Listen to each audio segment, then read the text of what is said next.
Locho sampo pa gyu trashi pa tuche tempe trinle yarngo da pege drolor zambe zebrachi pande lame shabla solvade.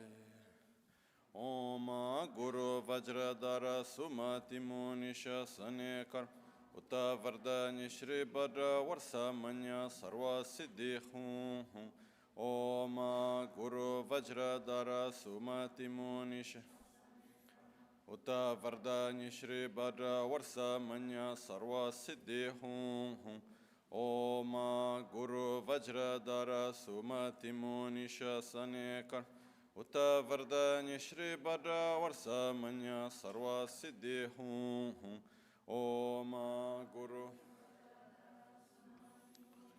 Tane Karma Uta Vardani Shri Bhadra Varsa Manya Sarva Siddhi Hum Om Guru Vajradhara Sumati Munisha Saneka Uta Vardani Shri Bhadra Varsa Manya Sarva Siddhi Hum Om Guru Vajradhara Sumati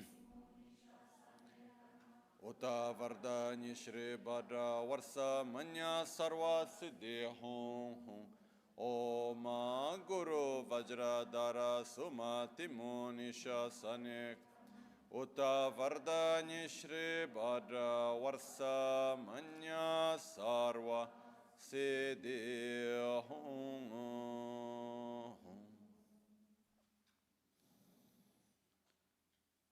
Dagi Jetsun Lama Tuje Che Nyamda Dala Tuje Siksu So Gebe Shesan Dala Tendo So Uyon Sunge Nawa Tsedo So Tseji Ningne Solwa Debe Tse Dejen Korlo Visu Lekshun Yila Sambe Dede Malupa Gemel Hungi Drubra Chingi Lo Tsoni Sodan Dikdun Shape Tse Dingi Namge Yinsu Lekshun Lapchen Tsoni Yonsu Zobada Cherani dun chanwara chingi lo chancho parge ninsen tukun tu niyu peme siudru lekshu ne chancho drube gegen kunshi shi tingen dela drubra chingi lo dagi lo na chola chokpat chemin samjor ngemba shiwa dan chedan tumbe dedun malupa bemel hungi drubra chingi lo dorna tengne tsera tamched Techi pardone kav tamche tu rese kyamne lama kelem tukje chingi dala siksu so gongyab drewe nyamda dachal jetsun lame tuje rab gongne kuda sungi nawa drame tu nyamsu nyongwe kesan tobra sho kewa kundu yanda lama da drame cheki pela longche chin sada lamge dorje changi kopa Nyur toba shoya pakyuke kudan dagi alo pakyuke sundan dagi nga pakyuke tukdan dagi yi chiktu chingi alo ya makyuke kudan Dagi lo ma kyuke sundan dagi nga ma kyuke tukdan dagi ten yerme chiktu chingi lo Om muni muni maha muni shakya muni Soha Sashipe ki choshi meto Chamari rabaling shi Nide gempadi Sange shinto Mikte ulvarki drokun namanda shingla chöpar shoyi damanguru ratna mindrala kamniryata yami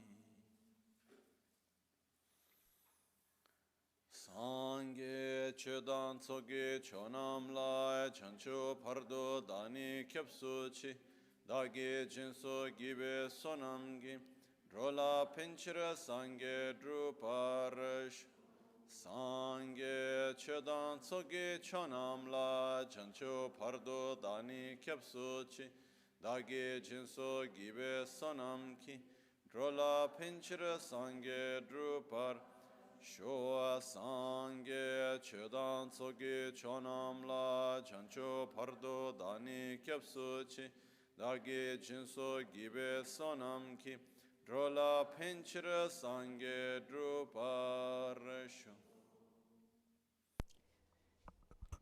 In the Buddha, Dharma, and Sangha, I take refuge until enlightenment. With the practice of generosity and the other perfections, may I obtain Buddhahood for the benefit of all sentient beings.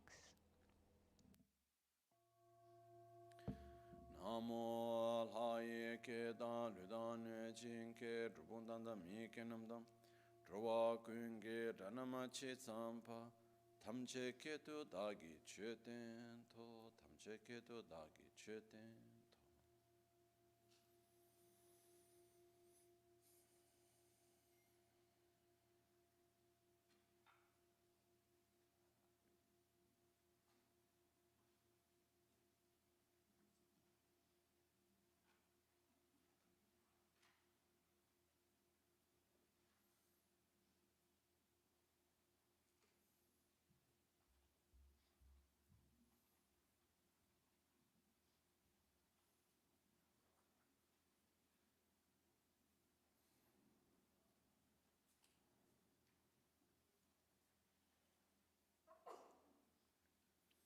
Buongiorno. Good morning.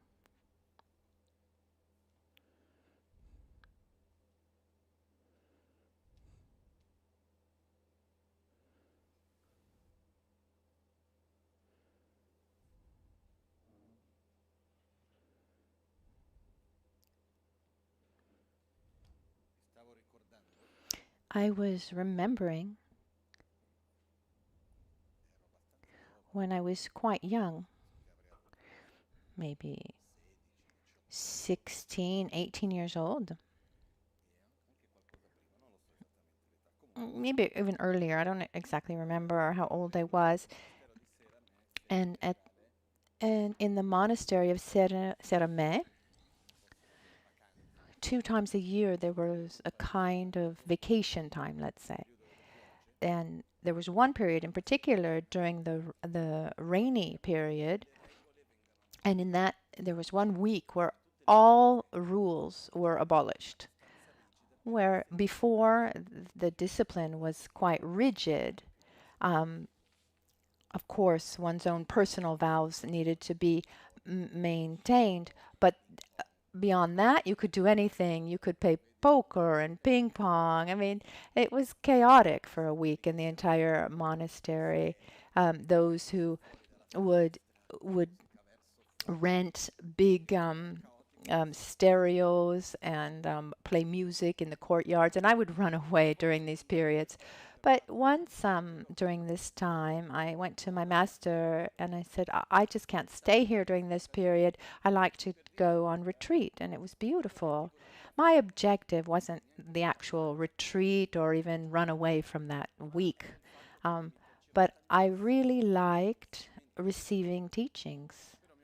But my master, Geshe Tupten Rinchen, he was very busy even today. He's one of the most important masters there, and all the lamas and the most important ones would go to him. And so he would have hundreds of maybe 1,000 disciples, and he didn't have a lot of free time. Many requests, etc. And I needed to find a good excuse to receive teachings from him, that I liked so much receiving these teachings. And then he also, we were quite close, being we had a very, very strong connection, being also the reincarnation of a previous master.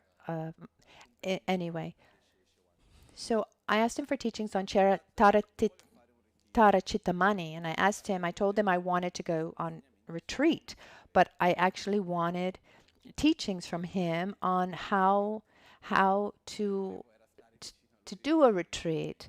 I just wanted to be near him, receive teachings. So when he asked me what retreat I wanted to do, I said Tarachitamani. I had the empowerment from Geshe Yeshe Wanshu at the Kumpan of Milan, actually.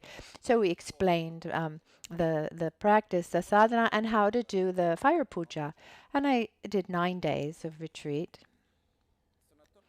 I came back to find him.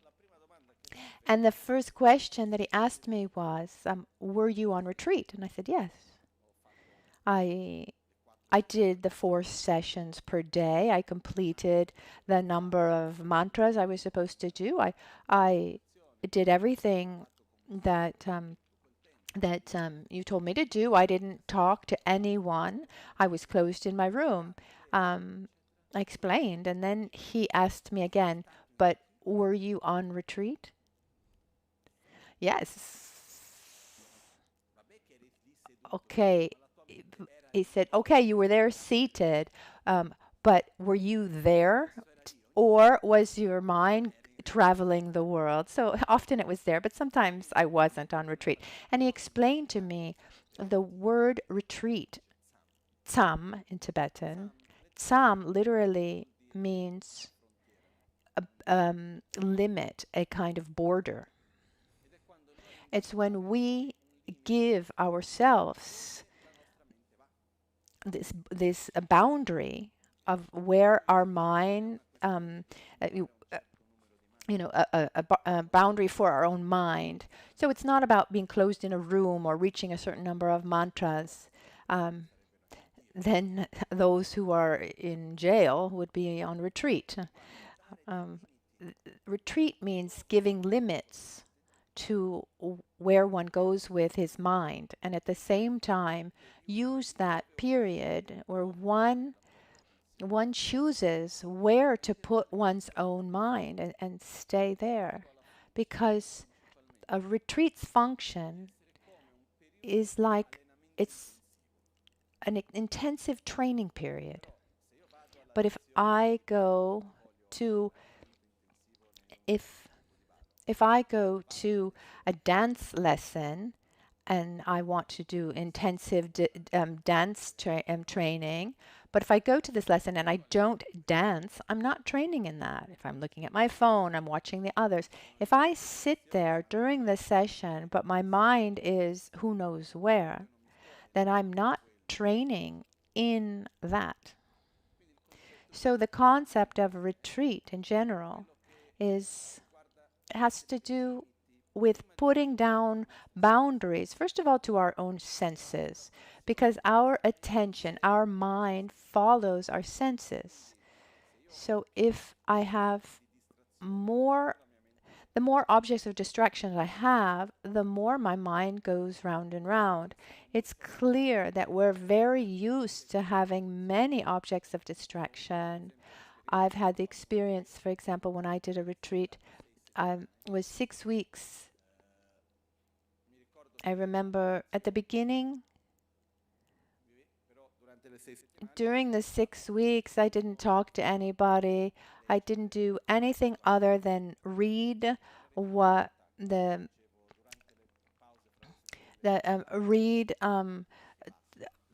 Lamarim. It was a Yamantaka retreat, actually, and read things that were that related to the practice. And I remember at the beginning, things came to my mind, the last things I had seen, the last things I had read, the last people I had met, these objects of distraction that were more recent.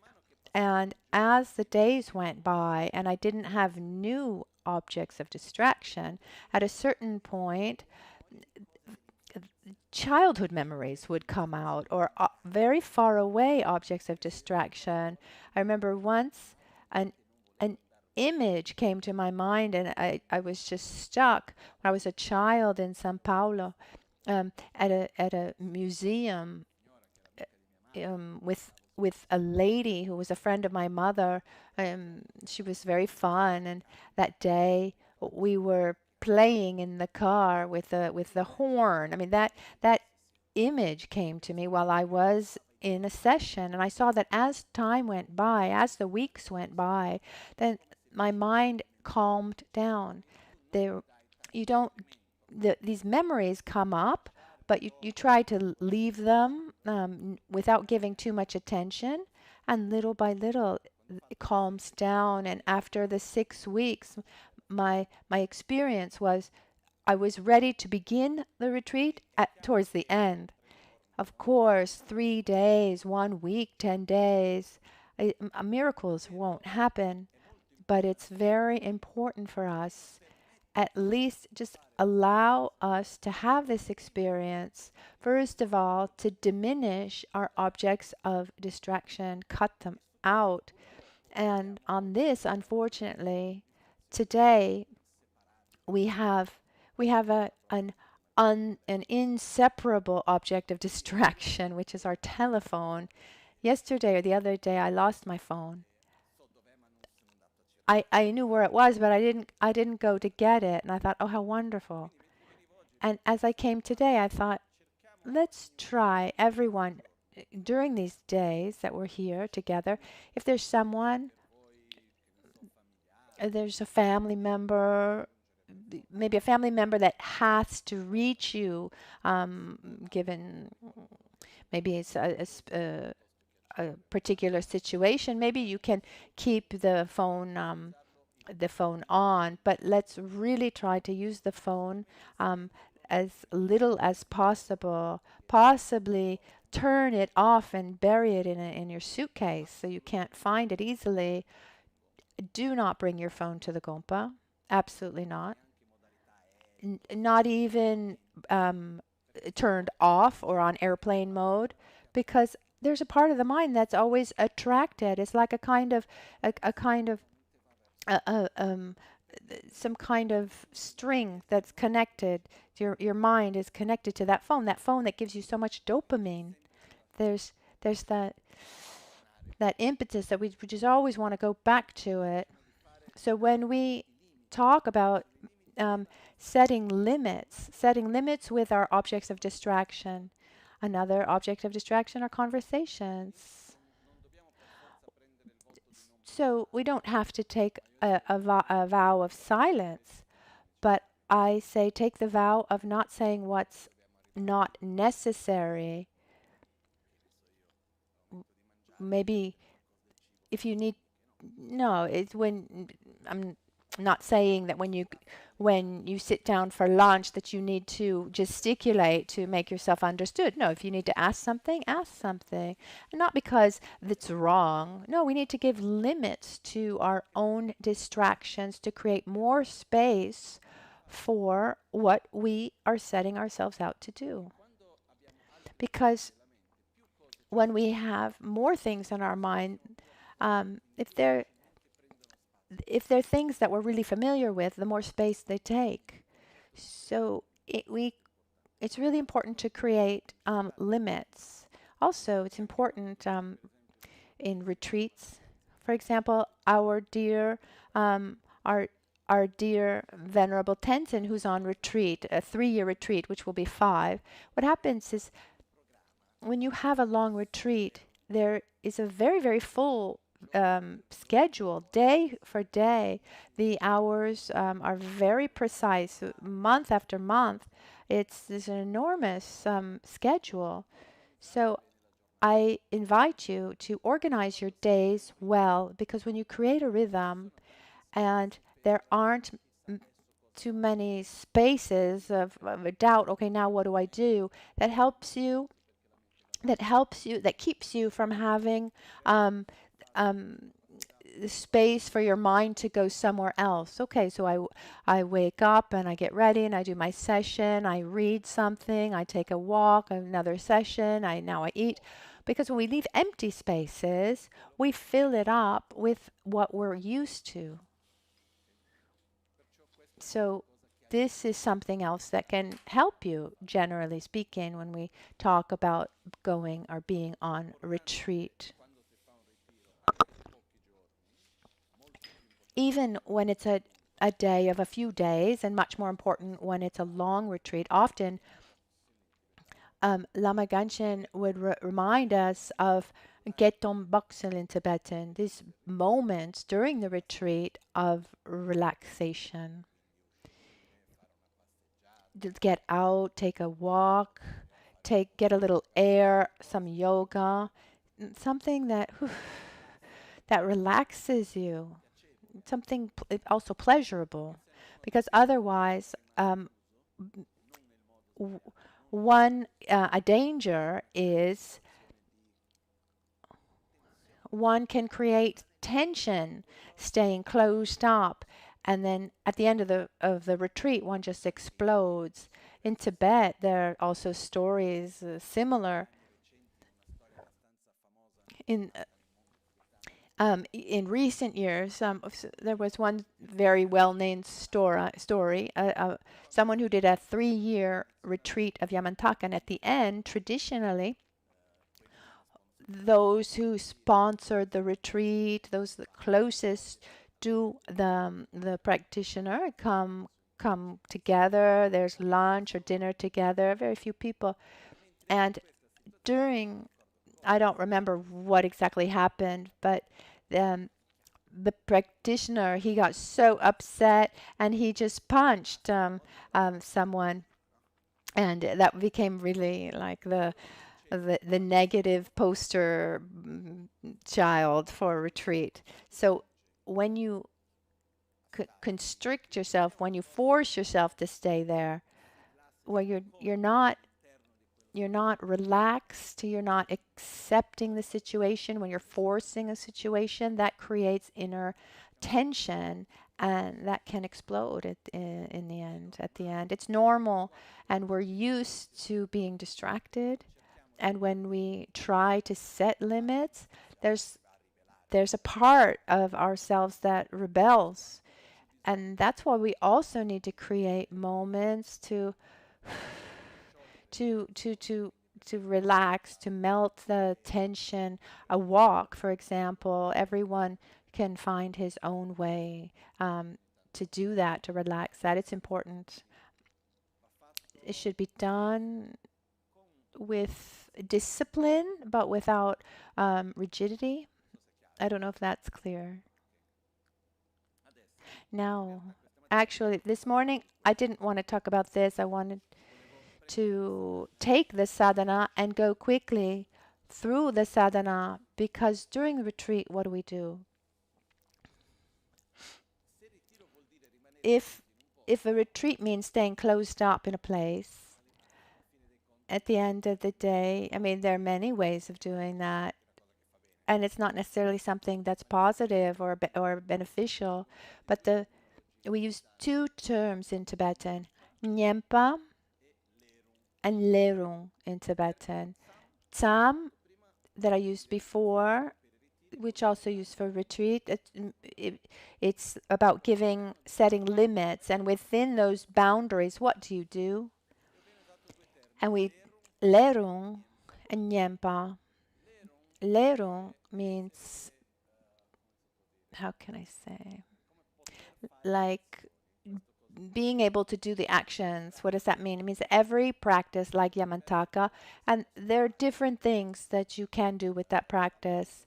Fire puja, or practices for so somebody dies, or to make it rain, or to bless a place, the sand mandala. There are many things that one can do, but there's a rule that says to be able to do these different activities, these ceremonies, practices, etc., one needs to have a certain familiarity with the practice. As a minimum, one needs to have done 100,000 mantras.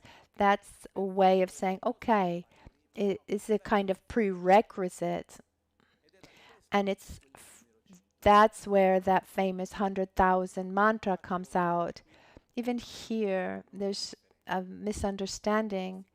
We think that that doing a retreat means reciting 100,000 mantras. That's wrong.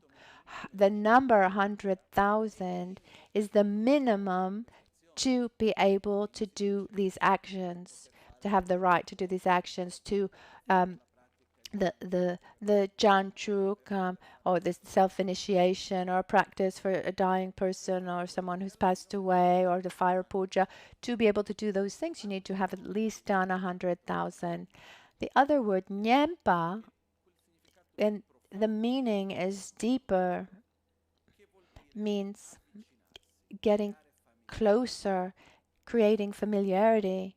It's a process of getting closer to Yamantaka.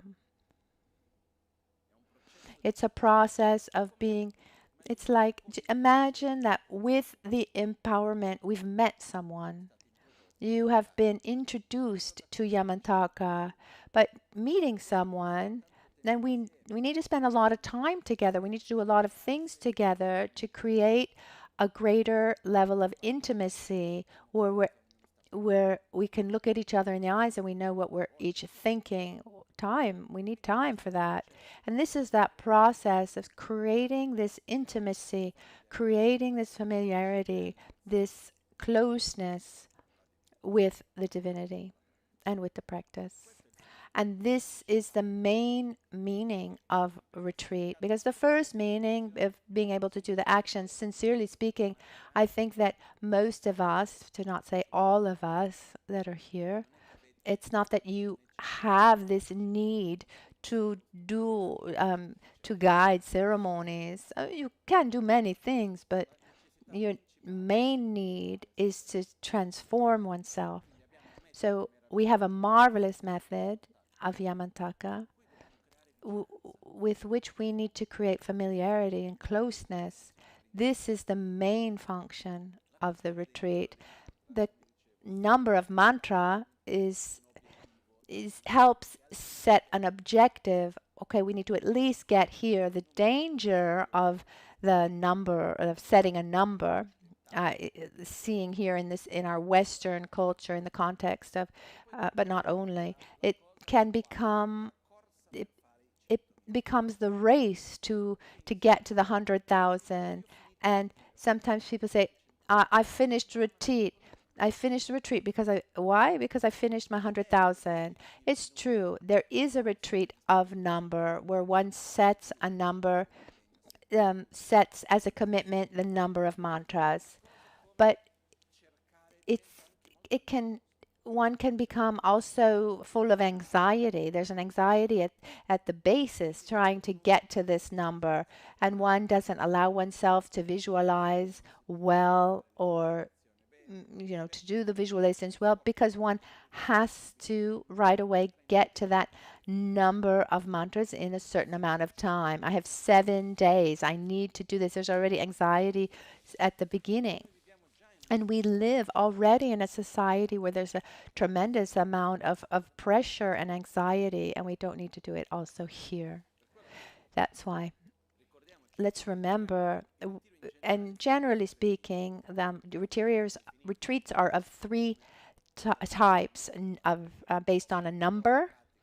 We said, I will do this practice until I reach this number of mantras, and at that point shouldn't be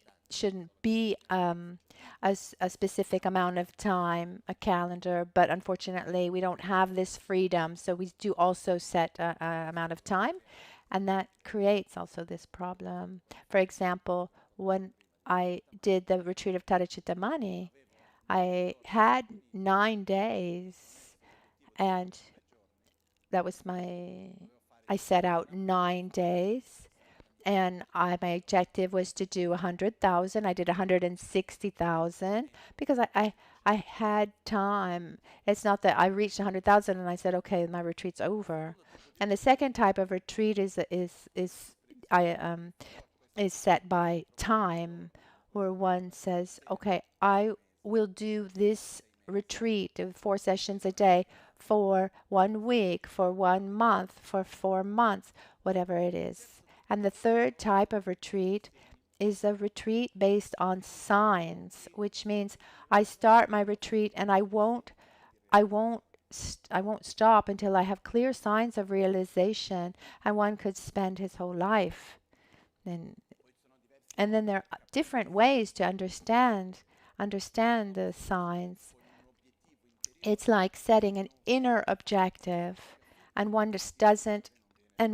doesn't stop doing that practice until they've reached that inner objective. In this case, I'd like to give emphasis in during these days that we have mostly on creating closeness with Yamantaka, familiarity. Yes, we're going to accumulate mantras, and that's important. Even the process of accumulating mantra, at the beginning, maybe the mantra doesn't flow well, and then at a certain point, the mantra just becomes automatic. It becomes part of ourselves, and that's when we start creating more closeness. What we do here, we create familiarity with the divinity, remembering what we said yesterday. In Vajrayana Buddhism, we bring the result into the path. Recitation of the mantra, actually, when we take the sadhana, in all sadhanas, in the commentaries at least, and sometimes it's written explicitly in the sadhana. Otherwise, you'll find it in a commentary in Tadachittamani. It's explicitly written. Meditate here, and when you're tired of reciting, so when you're tired of meditating, recite the mantra. Instead, we're always in a hurry to get to the mantra. So this main idea of familiarizing ourselves with this identity, this so-called divine pride, recognizing ourselves as Yamantaka, in recognizing ourselves in wisdom, in compassion, creating this familiarity. So the sadhana is done 4 times a day to create this familiarity.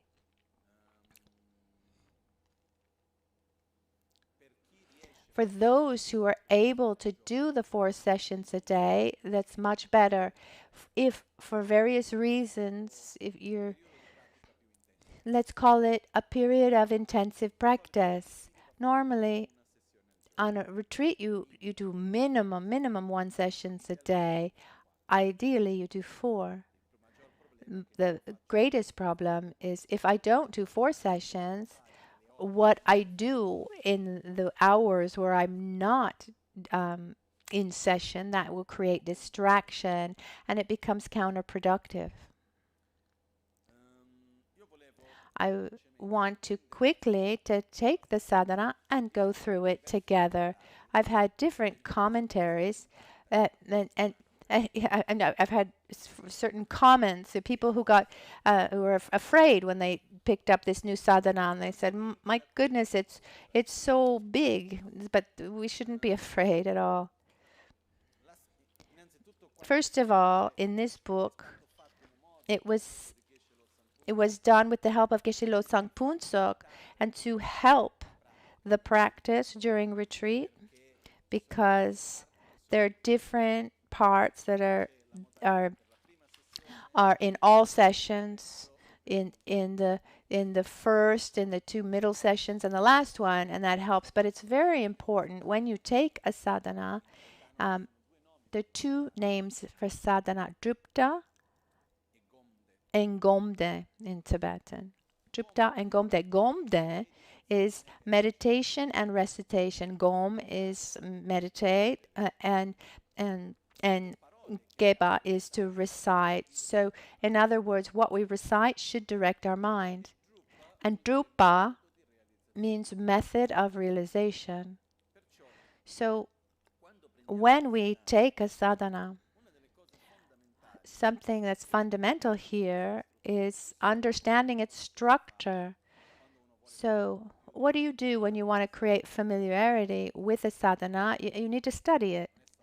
It's not just about just doing it and you say, "Oh, I've understood." No, there are commentaries, where word by word is explained and the minimum details of visualizations.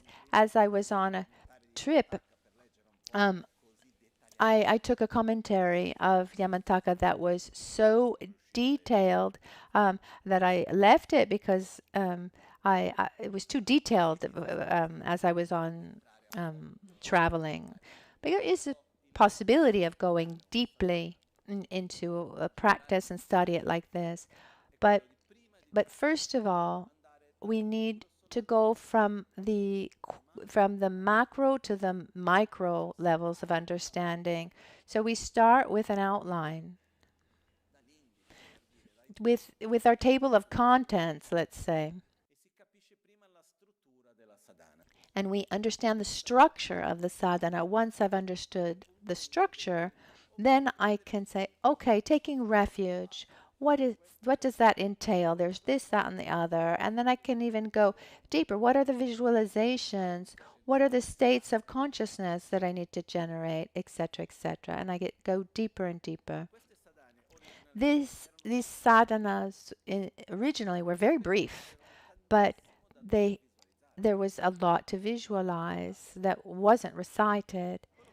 And what happened that over the centuries, the masters realized that people were no longer able to memorize and remember what should be visualized. So they started writing down so that you actually recited what you were supposed to be visualizing. Today, we're in a phase, let's call it a bridge, where this tradition that was established for centuries in Tibet has now come to us. So this moment of transition is beautiful on one side, but on the other hand, it's not completely adapted to our culture, and that's why now we're reciting in Tibetan. Why do we recite in Tibetan? One reason is I don't trust translations, not even done by myself, because Tibetan is a very particular language, and one needs time to get to a translation that is really coherent. English, Italian, little by little, it's ripening to be able to translate well. But I prefer to keep the reference of the Tibetan. And these words have been recited for centuries in Tibetan by our masters, by many, many. And so that brings a particular energy. And then together, doing practices together, there's a way also of reciting and melodies. I've seen many have tried to do the same with our own Western languages, and it just doesn't work. So there's a part that works very well, the melodies and the way we recite in Tibetan. Don't worry.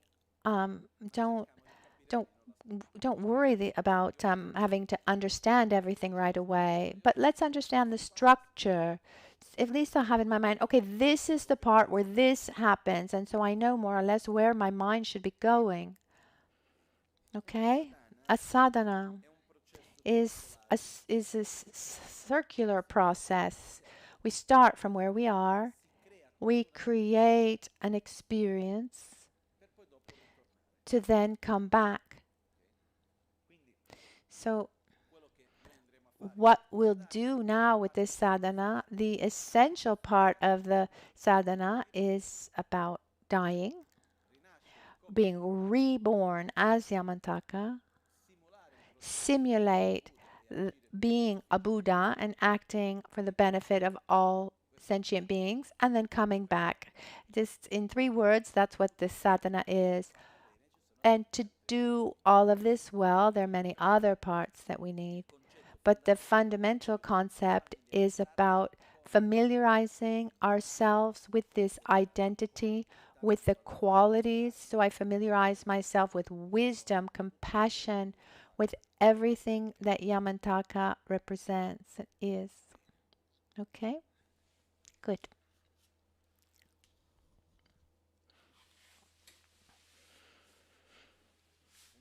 Let's take the sadhana.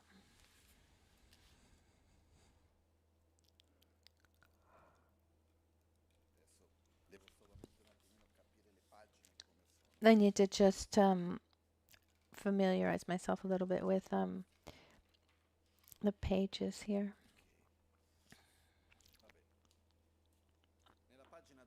On page 12, for example, this is a part that Lama Ganchen added to retreats. So here we're in volume 1, page 12. That first part goes from page 12 basically all the way to page 25.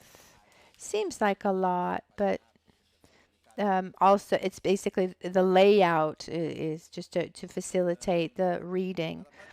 But from 12 to 25, these are actually practices that are advised to do every morning, every day.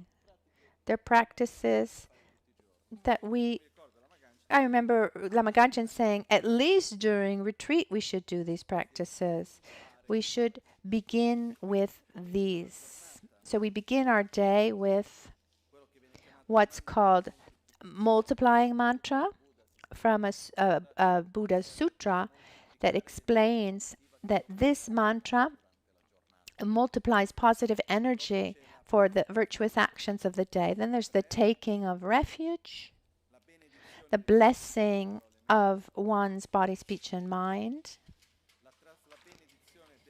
There's the actual speech blessing, so that during the day, with the speech blessing, it says that we direct our speech well during the day.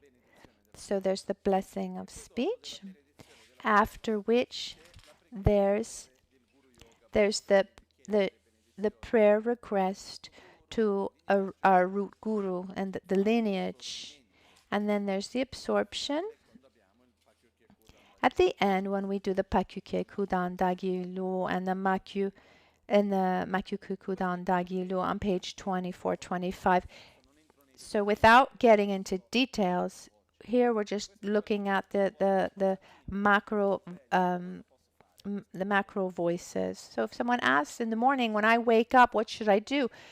You do this. Traditionally, one should do this every day. And Rinpoche said, Lama Ganchen said, at least during retreat, we should do these. The first session, when I did the solitary retreats, I followed this manual of retreats, these texts that explain in detail how to do a retreat. The first session should begin and finish before dawn. The second session should be after dawn and finish before noon. The third session after noon and before twilight, and the fourth session after twilight and before midnight. It should be like this. It's said there are these 4 moments of the day that theoretically one shouldn't be in session. These are very detailed aspects. It's said that these moments, there's an energy change, and that moment one's attention can change, maybe not for the better, but this means that someone needs to already be at a higher level of practice. So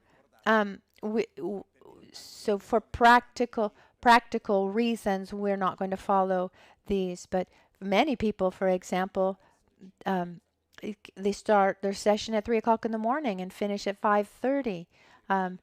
Here it would be very complicated to do that. So we're not going to follow exactly that. It was just to give you these indications on how one could do. Then we have where we generate our motivation. So page 26 at the beginning of session, together with the 7 limitless meditations. What's that? This is the moment where we should remember why we're here. The taking of refuge and the generation of bodhicitta. Before this session, we ask ourselves, why am I here doing this? It's not because um, it's not because I'm a little out of my mind that I'm here seated reciting things I don't understand in a language I don't understand.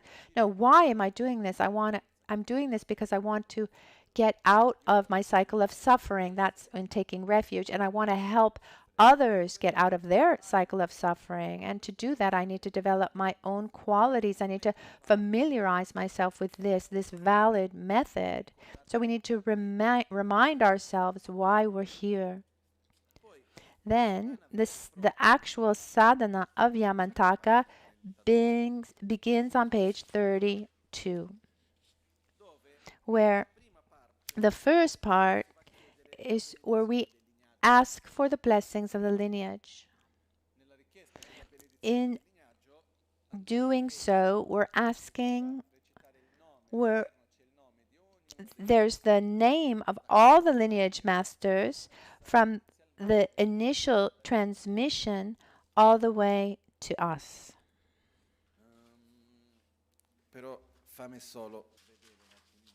Just let me look here a second. The structure of the sadhana, following the pages here.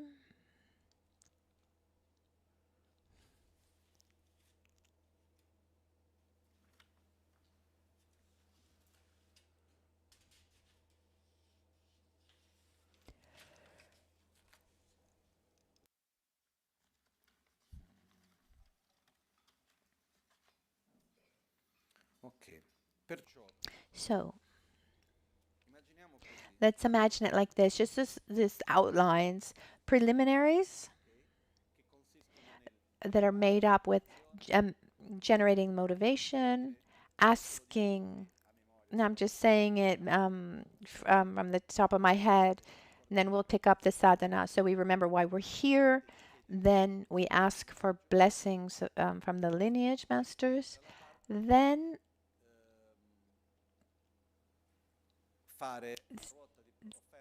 we offer the torma to the protectors of the 10 directions, a moment where at the beginning of the session, this is something, it's part of the sadhana, but the sadhana would be complete even without it. That's why we do it in the first session and not in the following sessions. At the beginning of the practice, to help us concentrate well, etc., we make offerings to the so-called 10, the protectors of the 10 directions, to make sure that we can do our practice well without interference. After which, this has to do also with, where does it end? Just a minute. Then we recite we have the meditation on Vajrasattva. We generate motivation. We ask for blessings of the lineage. We offer the torma. We offering to eliminate interferences.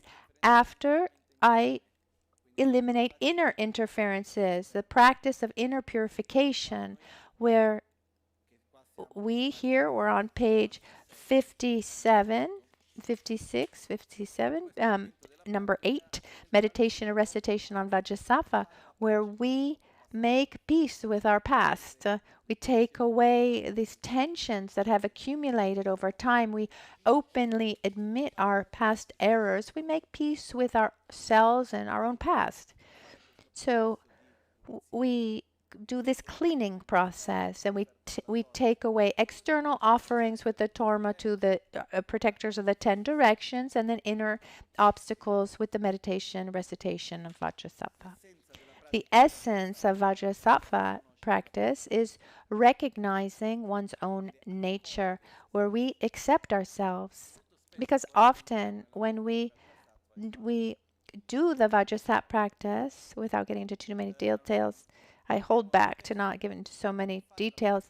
Often we do purification practices with this great burden of guilt. Oh, now I need to purify because I'm so bad and I did this and I did that. When we go and read the translation of the mantra, never does the mantra say, oh, I'm so bad and I need to purify. The mantra talks about accepting oneself with love, recognizing one's own nature, recognizing oneself. It's this moment of acceptance and directing. It's not about self-flagellation. Oh, I'm so bad. No, we recognize our true nature. I'm the way I am because of causes and conditions, everything that's happened, but I'm interdependent. I don't exist like this in an intrinsic way. And if I act in a healthy way, I will transform in a healthy way. I accept myself and I direct myself where I want to go. This is this moment of the practice.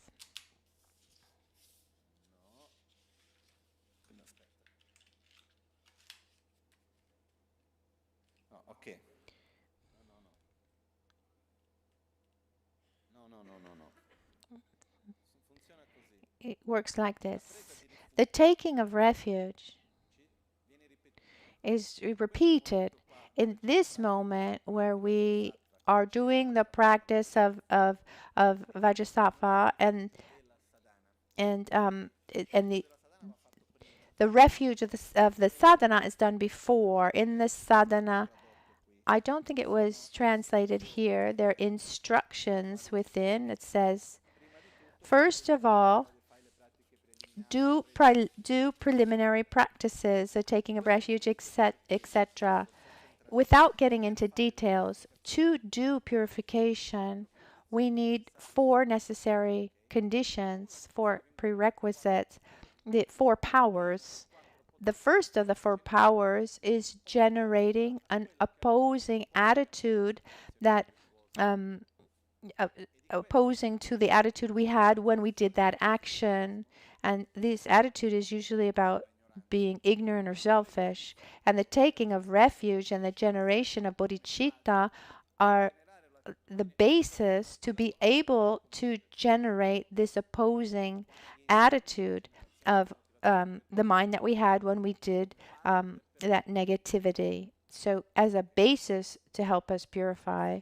So it's true, it's right that it is the taking of refuge, but it has a particular function here. And then we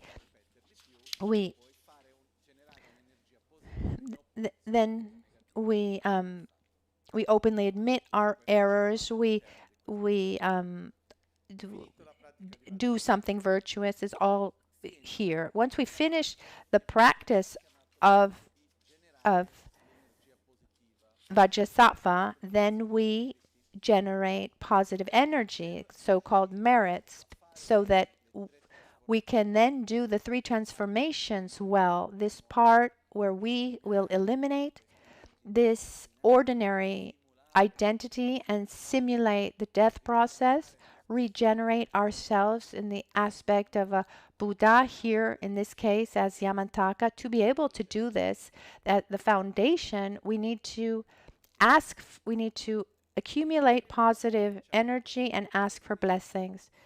So the first step is to generate our merit field.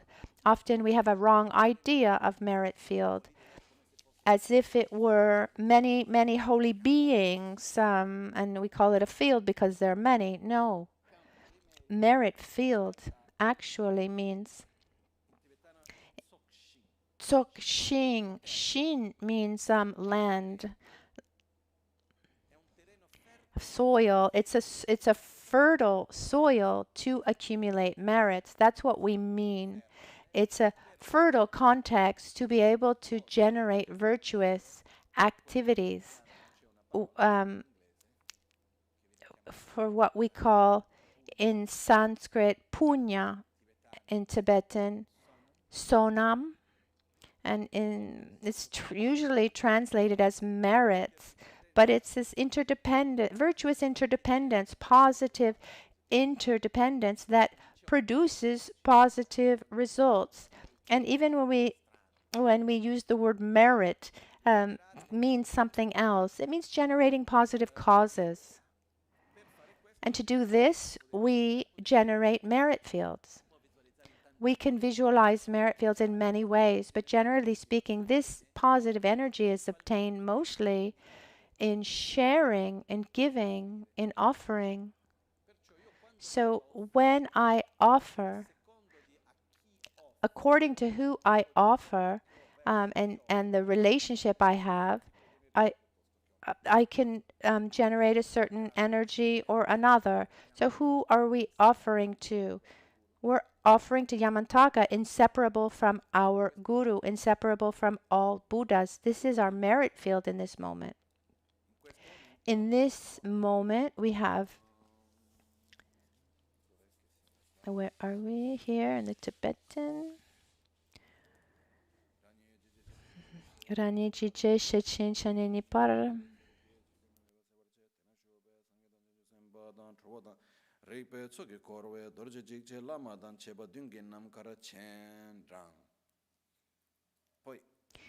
Then the details of the visualizations are beautiful, but now is not the time. But I invite you to read the translations. Now we're in the aspect of Yamantaka because we did a instantaneous self-generations from our heart. Light rays emanate like the sunshine and clarify, give clarity. They illuminate the entire universe, and these light rays invite all the holy beings to come here.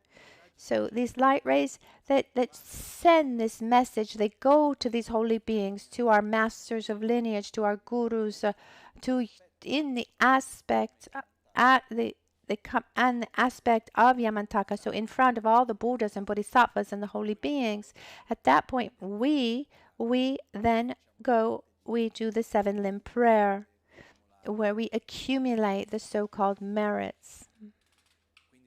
So first of all, we pay homage with praise, and then make prostrations, make offerings.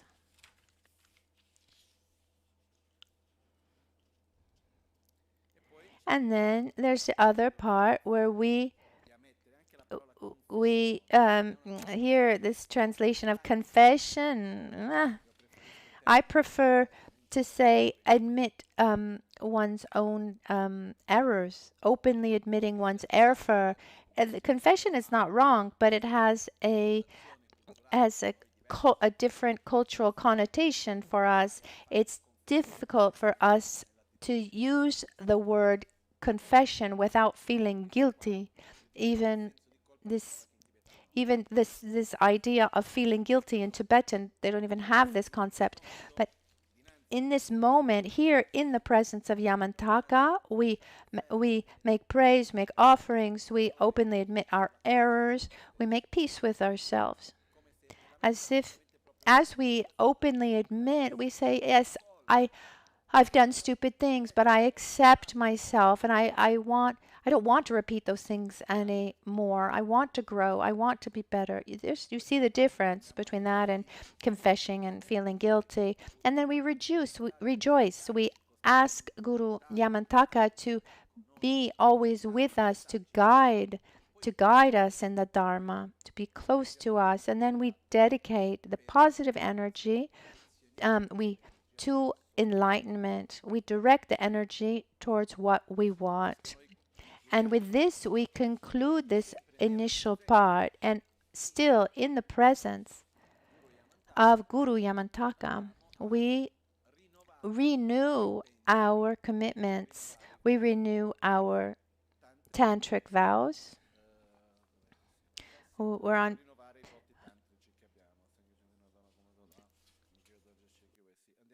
We renew our tantric vows, and then we renew our commitment to love and compassion towards all beings with the 4 limitless meditations: love, compassion, joy, and equanimity. So what we saw, the first part of the sadhana,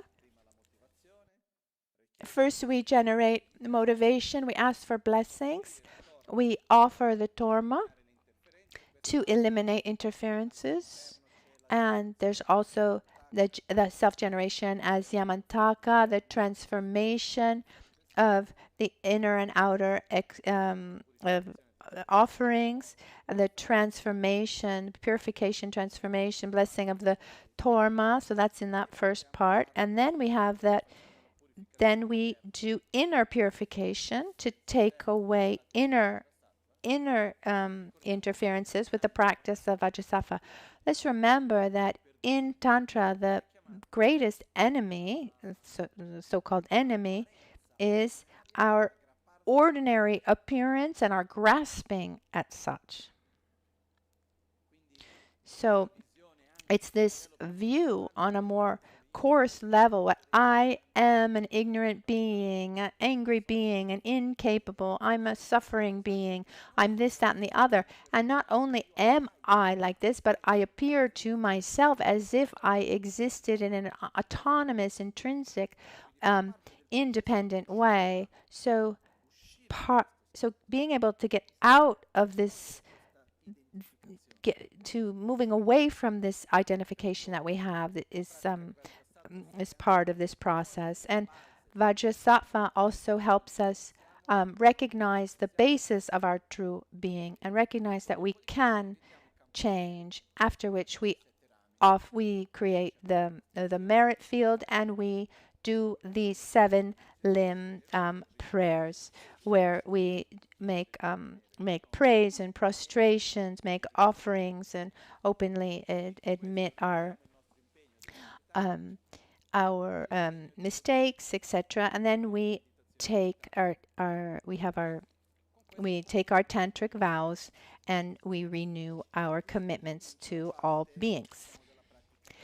And now we start the actual sadhana that divides into 4 parts. The first 3 are called the 3 transformations, and then there's the part of the recitation of the mantra. So what are the 3 transformations? The so-called the heart of the practice, the most important part. We transform death into Dharmakaya. We transform bardo in Sambhogakaya.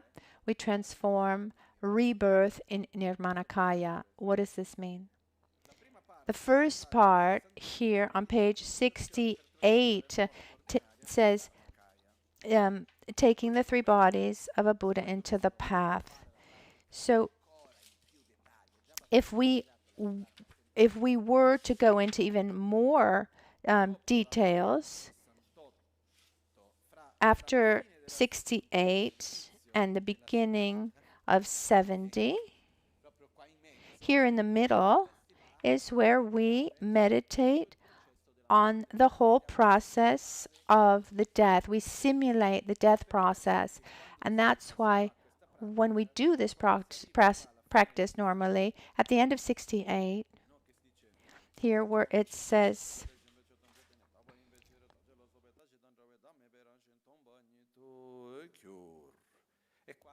here we should stay in silence meditating. This is when we meditate on the lack of inherent existence, on emptiness, in a state of great bliss. And in this state of great bliss, meditating on the lack of inherent existence of self and others, we simulate the death process. So now we simulate the death process all the way up to the so-called clear light. Once we've done that, we begin the process of bardo, the transformation of the bardo in Sambhogakaya. We simulate this process from death to the rebirth of bardo with a subtle body, and then to a coarse body in a rebirth process. In this process, before we generate ourselves, there's a part. Where are we here? In this sadhana, in the first session, it's very detailed and it can be reduced significantly. All the visualizations are very detailed. First of all, we create another protection wheel. So before generating ourselves, we generate these protection wheels, these 10 protectors. The protectors have two meanings. There's one, on one side, they protect us from external interferences, but they really protect us actually from our ignorance, from our negative predispositions, from our self-centeredness, our selfishness, our grasping at inherent existence. So before we generate ourselves as Yamantaka, we protect ourselves from our negative conditionings. And this part is quite long in the sadhana, where first we generate the basis of the mandala.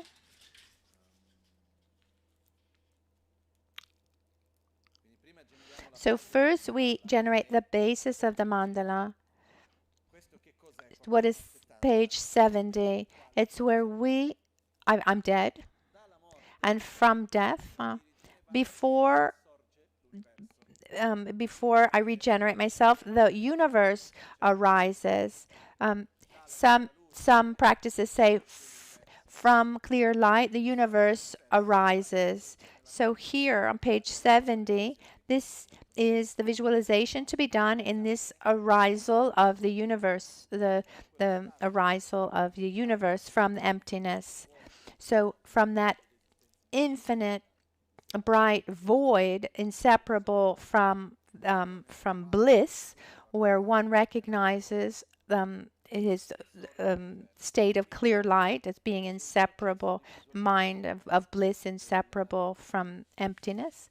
This is the arisal of the universe. It's interesting because the visualization is also based on the relationship with elements, and in cosmology it's explained that when a solar system is born, it's born through this relationship with the elements. There's wind, and the friction of the wind generates fire and so forth.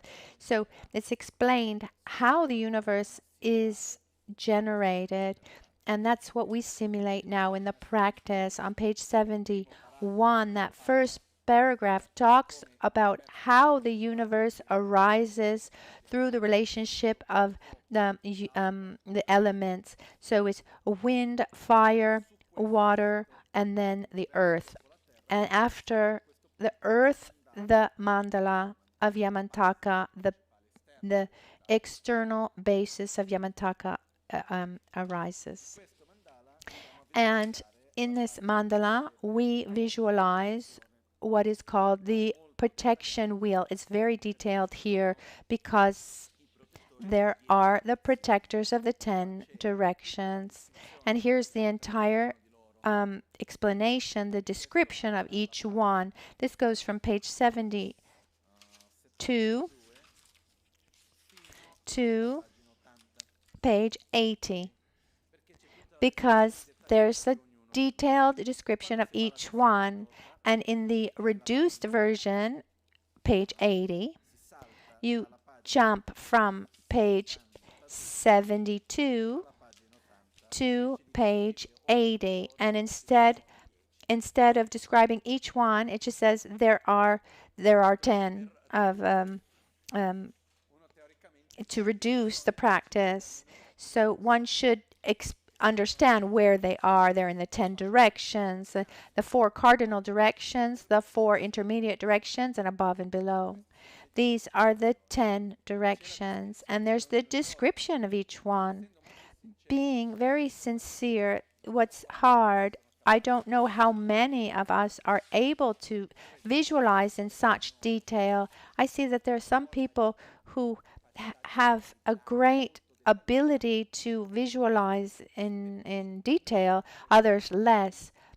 Those who are not who don't feel so able to visualize well with clarity, don't stress. Don't. It's just important to think about it and know that they're there in these different positions. After this, we go to the second part, which is the transformation of the bardo in the Sambhogakaya, where we generate in the center of this mandala, and so we have our we have the protectors of the 10 directions, this beautiful place with this beautiful gardens. I invite you to look to if you look at the cover, there's the mandala of Yamantaka, and if you see on the outside, you see the cemeteries, the charnel grounds.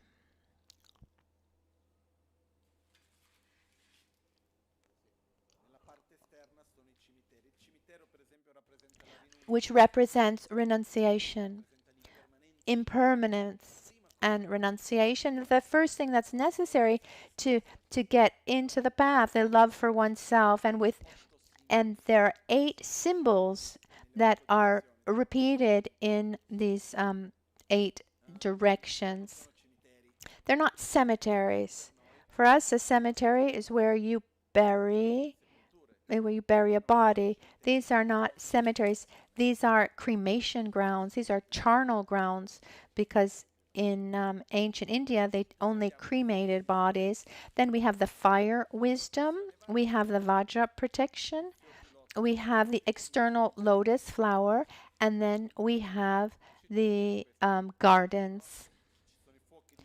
You have the fire wisdom, the ring of fire wisdom. And then you have the Vajra protection. And then you have the lotus flower petals, and then the gardens. The gardens seem small, but in the visualization, they should be enormous. Beautiful, beautiful, ample gardens.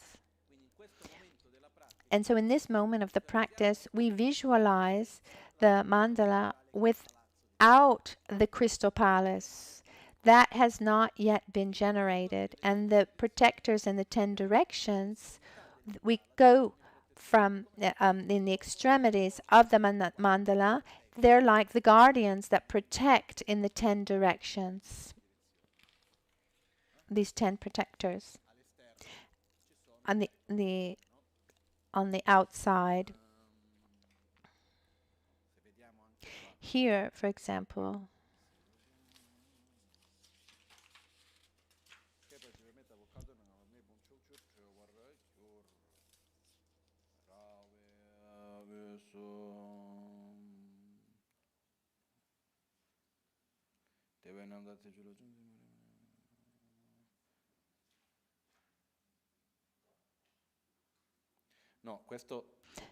actually, they're not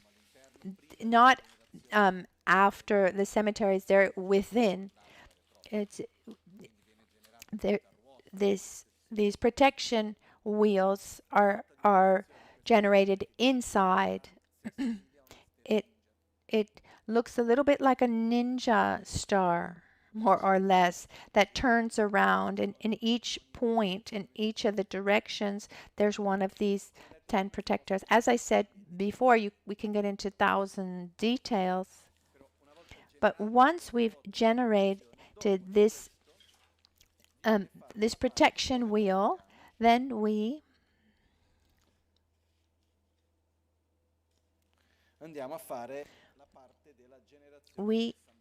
generate the Sambhogakaya, the subtle body.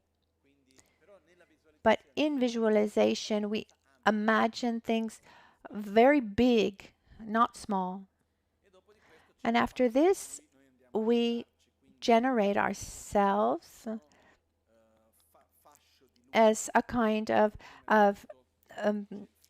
sheath of light, a beam of light. Before, there's the lotus flower that represents the womb of the mother. The lotus and the lotus flower with the moon cushion represents the sperm and the ovum. So here we imagine ourselves as a beam of light, as this bardo beaming. Here we're on page 82, 83, and it's written meditation of a meditation of transforming the bardo into the Sambhogakaya. And this meditation goes on. It, once we have generated ourselves in the form of Sambhogakaya, this unites with the mandala. So we have the lotus flower with the moon cushion, and we have arisen in our subtle body as a beam of light, and around we visualize the mandala that is arising. And so here we have a very detailed description of the mandala. Those who are able to visualize well all the details, you can even go into more details.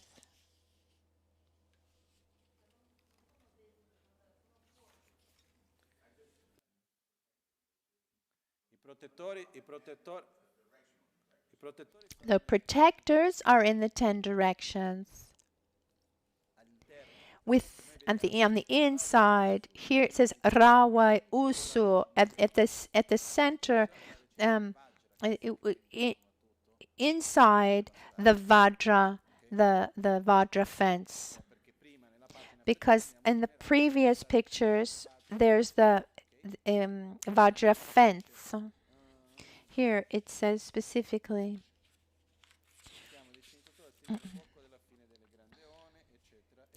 It's in page 71 where we generate the Vajra fence, and it says in the center, in the middle of the fence, it says on page 73. But let's not fixate on details. We're just working on a more general idea. So now we are on page 82, which is the meditation on transforming Bardo into Sambhogakaya.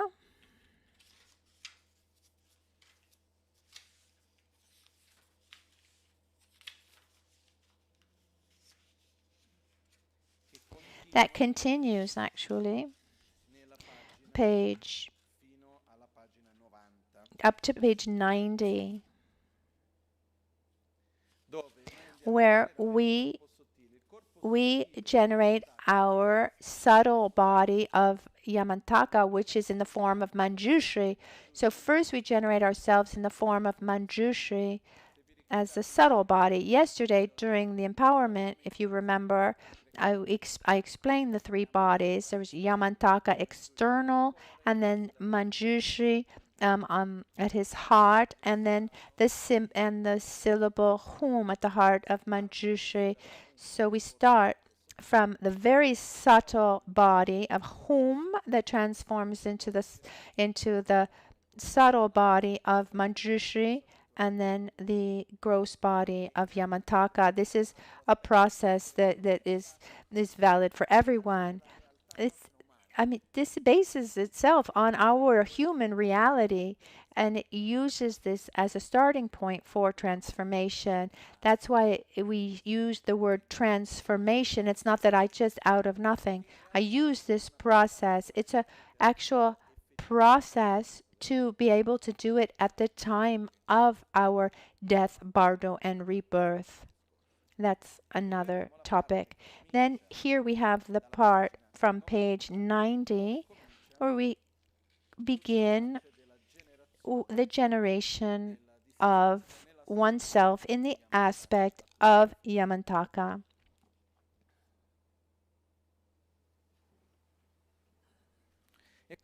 And here again, there's the whole description that's very detailed of the process of generating ourselves as Yamantaka. And then there's the complete description of Yamantaka in every hand. What does he have, etc. In the short sadhana, it says, I arise in the complete aspect of Yamantaka. Instead, here, point by point, there's a detailed description.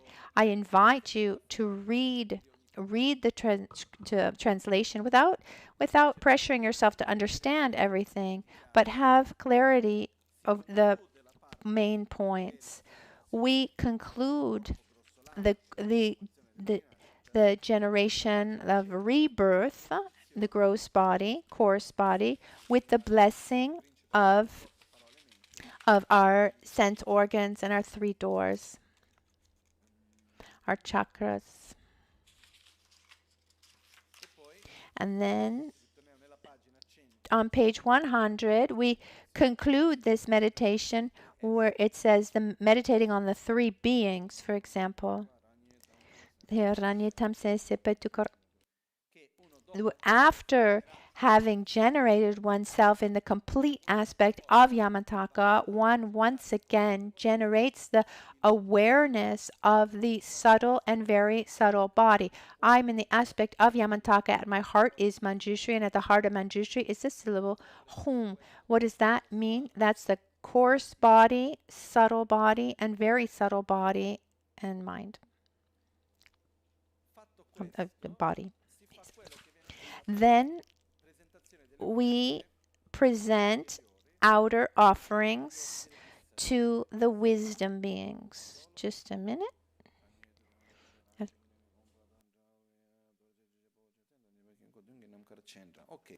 So here we begin a very important part. It's called we invite and absorb the wisdom beings. What does that mean? I've generated myself in the form of Yamantaka, but am I really Yamantaka?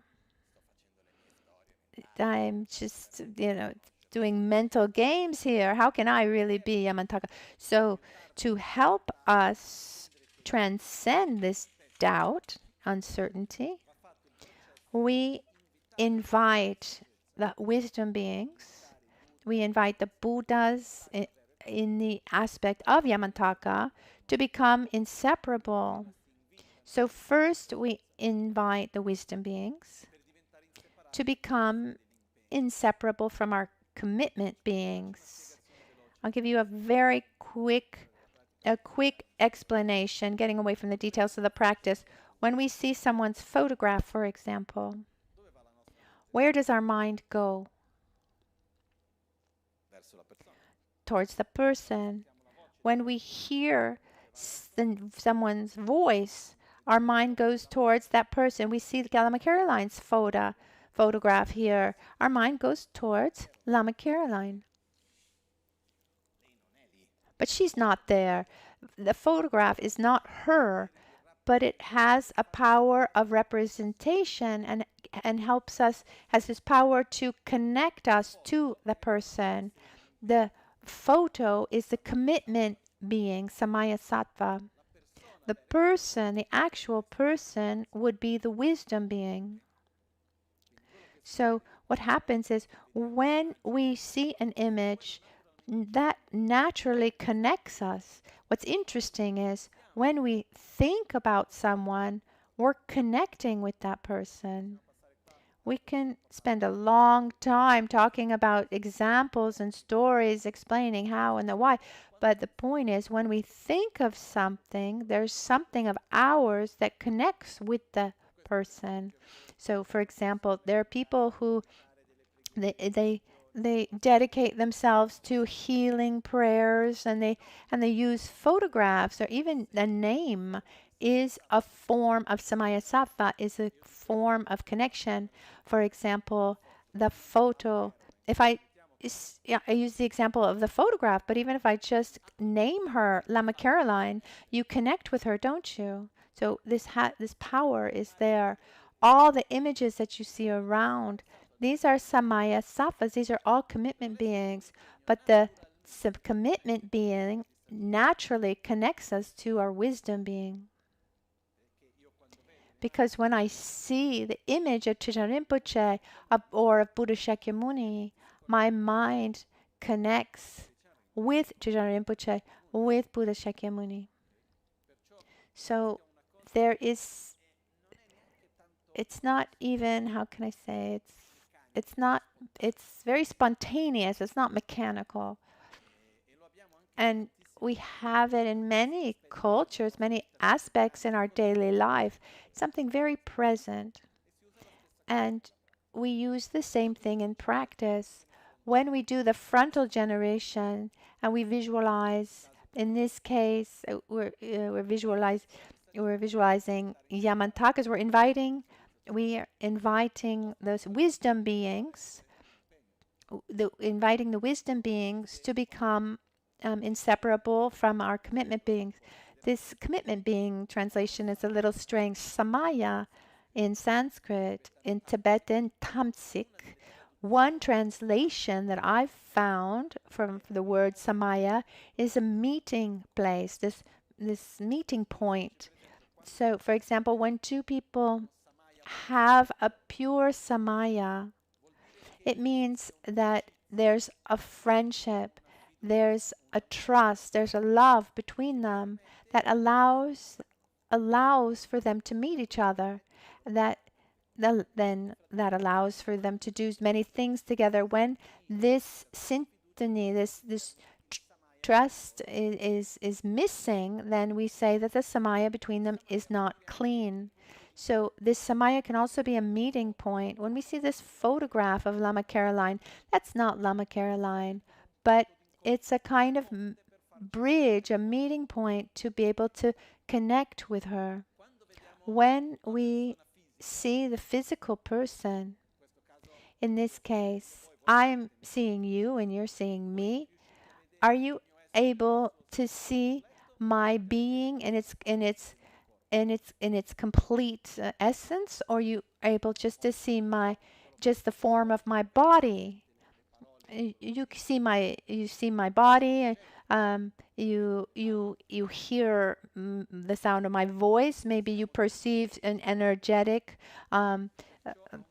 aspect of my body. We're more than just our body, but but the body of someone else is also this commitment being through which we connect with something that goes beyond just the form, which would be the wisdom being. So a commitment being can be an image, a photo, a statue. It can be visualized, or can be in it can be in a physical body. This meeting point, these are the various forms of this meeting point. In this part of the practice, this samaya sattva, it's not something that is generated outside. We ourselves are generated in the form of Yamantaka. So as I see myself as Yamantaka, naturally I connect with Yamantaka. So I generate myself in the aspect of Yamantaka. And in this moment, I formalize this process that comes actually quite naturally of connecting myself with Yamantaka, the wisdom being, and then become inseparable from Yamantaka, wisdom being. So on page 102, no, not page 102, page 100 and on page 102 and 3, with the mantra Om Riha Bo Maka Kroda, etc. We're inviting, and then we make offerings. We invite Yamantaka wisdom beings. We make offerings, and then on page 104, Om Mungatso, Om Dandahong, Om Pamabam, Om Kanga Ho. Normally, what is the mantra of absorption? It's Zahum Bam Hom. But where's the mantra Zahum Bam Ho? In page 104. Om Mukaratza, Om Dandahong, Om Padma Bam, Om Kanga Ho. It's an extended version of Zahum Bam Ho, and the mudra is the same. Om Munga Tsa, Om Dan Zahung, Om Padma Bam, Om Kanga Ho.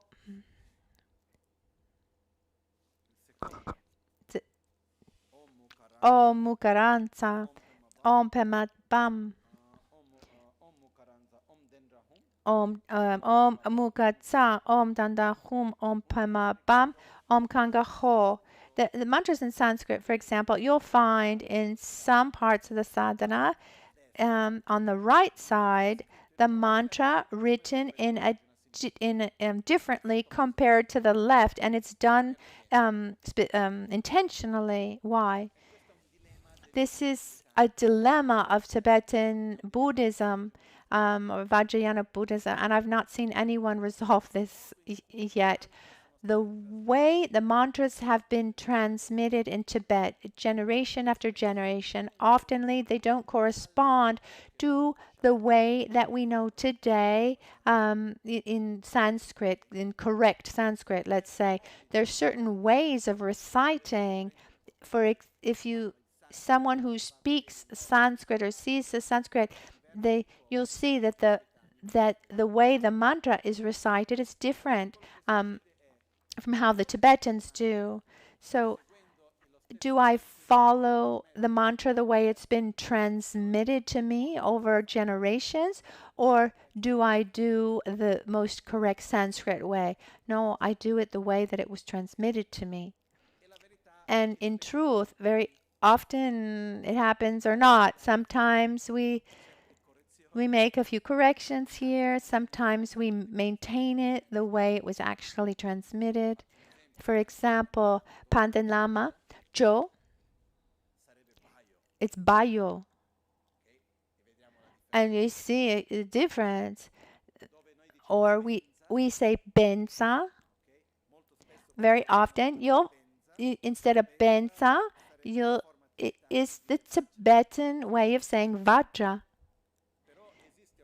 But there is a very important aspect of the oral transmission from generation to generation. And so this is a dilemma that many masters have faced. Even one was Kyabshe Dzong Rinpoche, was a master of Lama Ganchen. He said, no, as is transmitted is the one that should be upheld. So on the right side is more faithful to the correct Sanskrit. On the left is more coherent. It corresponds to the Tibetan culture and the way the mantra has been transmitted from generation to generation. And when we take the phonetics of Sanskrit or transliteration from the Sanskrit into Tibetan, and then we try to put it into English. It's not danda, it's denda. How do you write a d? And this something is very important here, that all sadhanas, there are many things that you just learn by doing them together. It's not this thing, oh, I'm going to the lesson of the lesson of the learning of the Yamantaka sadhana. It's by doing together that we learn. So here we do the absorption of the wisdom beings, and then right away we receive empowerments. It's a little particular, but it's like when it's saying that when a Buddha reaches enlightenment, he receives an empowerment, an initiation. So now we imagine this blessing, this special blessing, and the term empowerment, for example, is it's difficult to find the correct term and even a correct logical explanation. Let's imagine I'm in the aspect of Yamantaka. I receive the blessings of all the Buddhas in that aspect. First, there was the absorption of the wisdom beings, and then we invite the 5 Dhyani Buddhas and the 5 great mothers who pour nectar. Our body fills up with nectar. We experience a great sense of bliss. The nectar comes, overflows on our crown, and the overflowing nectar takes the form of akshobhya, and the empowering deities dissolve into me. then we make offerings to ourselves as Yamantaka. Then we ask for the initiation. And here we're on page 106, page 16. I am actually in the form of Yamantaka. In all the practices, a crucial point, one of the most important point that is remembered again and again, is not the external aspect, but rather the inner attitude. And this inner attitude that one should cultivate is this an attitude based on love and compassion, and generating an inner state of bliss and joy with which one perceives that everything lacks inherent existence as being interdependent. If we want to be very advanced and precise, there's an advanced plus plus. We would say that during the whole practice, one stays with a part of one's mind in single-pointedly meditating on emptiness with the mind of bliss, and another part of the mind does all the visualizations. This is a level, a very advanced level. To give a direction of where we want to go, and to do that, there are different moments that help us go back to that state of bliss that we need to come into contact with the nature of everything. Every time when we talk about bliss, it's remember that it's a vehicle, it's a tool that with which we perceive on a non-conceptual level the interdependence of the lack of inherent existence. On page 106, we make offerings to ourselves as Yamantaka. What's the function of making offerings? If I give you something pleasurable to drink, what's the objective? Is to generate pleasure. So what are we offering? The offerings follow the order of the antique India, ancient India. When an important guest would come, there weren't cars. Someone would arrive, and an important guest would arrive. The first thing we would offer is water for drinking, after which we would give water. We would wash their feet. People would walk barefoot or with sandals, so we wash their feet. Water for drinking, water for washing one's feet. Right afterwards, flowers, and then incense. In the practice of Yamantaka, the order is a little bit different. Why? In the practice of Yamantaka, after water for washing one's hand, we start with the perfume at one's chest, because it has a particular connection with the heart chakra. And that's why we start from the heart chakra. We start by offering perfumed oil at the heart chakra, and then we do the other offerings with mudra. There are different ways to do them, but mostly two. And the difference is the divinities can be visualized with 4 arms or with 2 arms. In the Anuttara Yoga Tantra, like the practice of Yamantaka, the offering deities have 4 arms. So the first mudra is always the same, argam, water, water for drinking, argam. The second for washing one's feet, we close our left fist and as if it were the foot, and then the right hand pours water over the foot.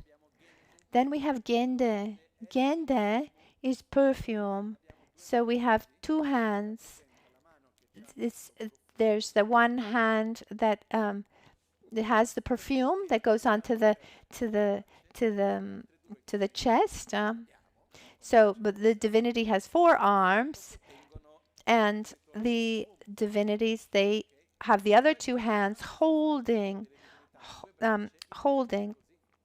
holding the perfume. So if you use just two-armed offering deities, you make the mudra like this, where one is holding and one is pouring the perfume, rubbing the perfume on the chest. So here's Gende with the two hands, and then we have Pushpe, is a flower that blossoms. The two hands, the palms raised up, and then the thumbs that go on, they touch the nails, and then the fingers that open up. Pushpe. Imagine this flower that opens up, that blossoms, and dupe is incense. Incense here, we can, still have the question of two hands, four hands, but because our offering deities have four arms, then we do like this. So we had opened with pube, and then we turn the palms down, and we weave our fingers together, because the hands that are the other two hands are holding the incense container, the 6-inch, and the two hands that make the mudra, they're like making the incense sticks. So we make dupe, aloke. Aloke is we close our fists with our thumbs up, that representing the light, the sun and moon. In the lower tantras, with two hands, we offer candle. The offering of candle, the traditional mantra, the traditional mudra doesn't really work in our culture, because it's like this. It's in our culture, it's a little strange.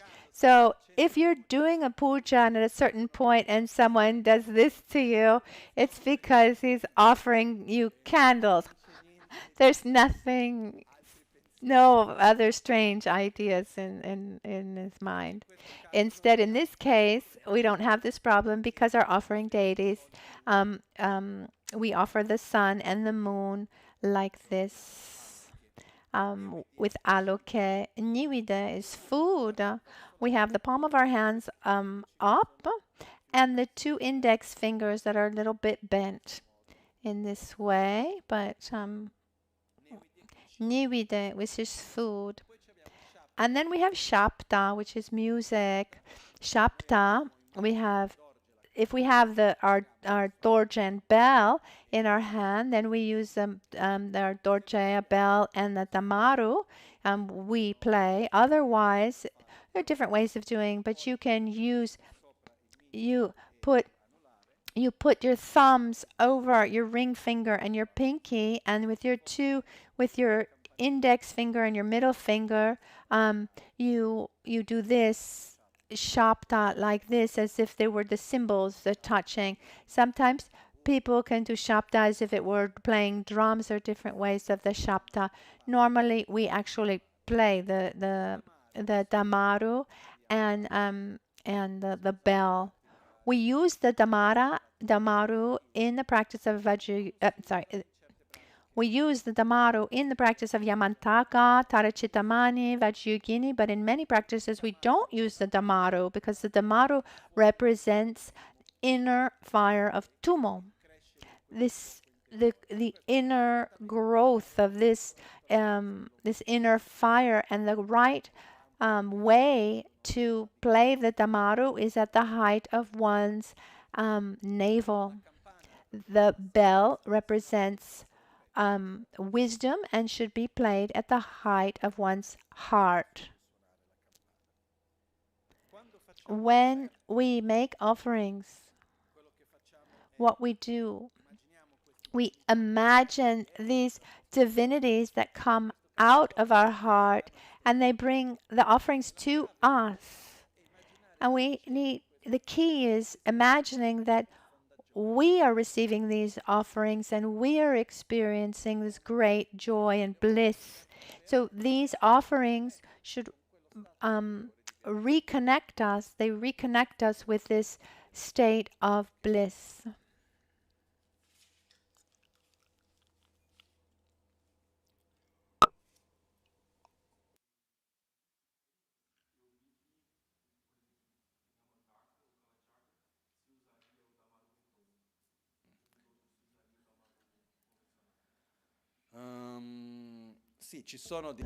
There are different types of damaru. There's a small one. I've never seen a specific indication for the practice of Yamantaka to use one type of Dhamara or another. There are certain practices where you use a round Dhammaru, in my opinion.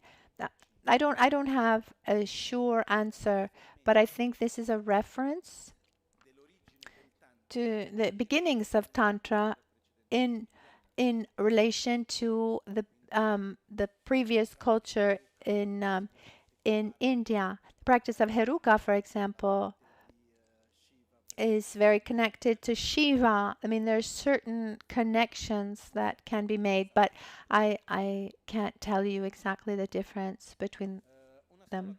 One thing, when we make offerings, at the beginning, the mudra should be done at the height of one's heart. But first of all, the divinities are emanated, and in that moment, we snap our fingers. So we have, for example, O Yamantaka Argam Pratisaiso O Yamantaka.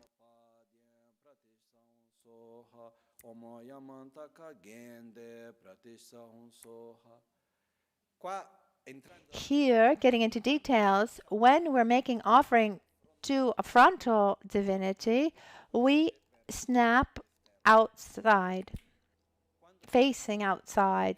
When we're making offerings to ourselves, one goes out, one is faced towards us. These are details.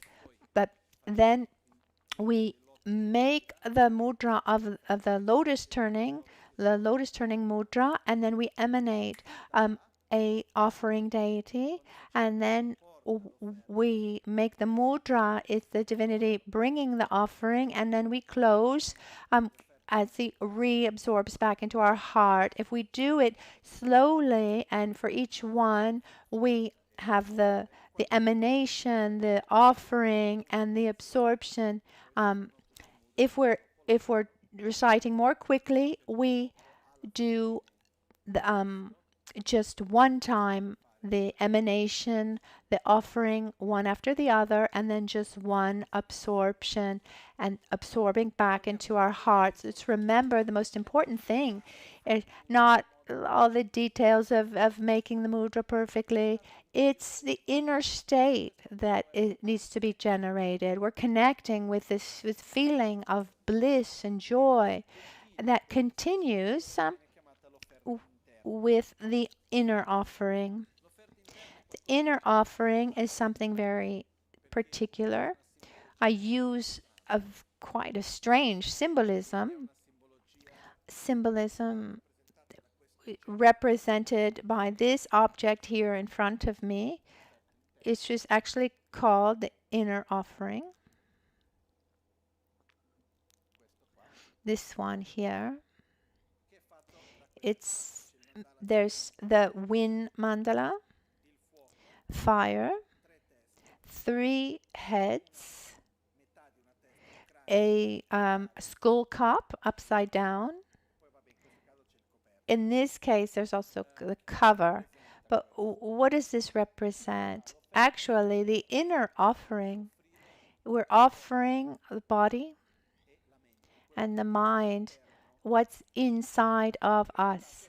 So this represents as a transformation process of our own body. Those who know the self-healing process, you understand the inner offering much better. What about the purification of the elements, for example, in self-healing? The wind blows, the fire grows, the earth heats up. It heats up the water that condenses and comes down like a rain of blessing that brings bliss.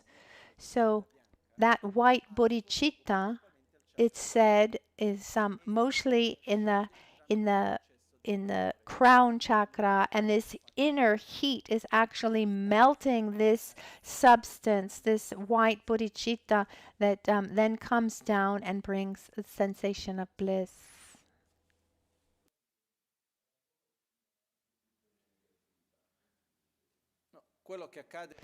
What happens is when we do the purification of the elements, there's a first level of imagining that the elements that are dirty and we're cleaning them, we're cleaning the elements. And then there's the inner process of generating bliss. They both are present. In this case, if we see this symbolism, we have the wind mandala, the wind that blows, and that makes the fire increase, grow, that heats up the kapala, this skull cup. It represents the crown chakra. So the heat goes towards the bliss within the center of this skull cup. We imagine the 5 meats and the 5 nectars. The 5 meats are they represent our 5 aggregates. There are 5 aggregates, and then the 5 nectars would be the 5 the 5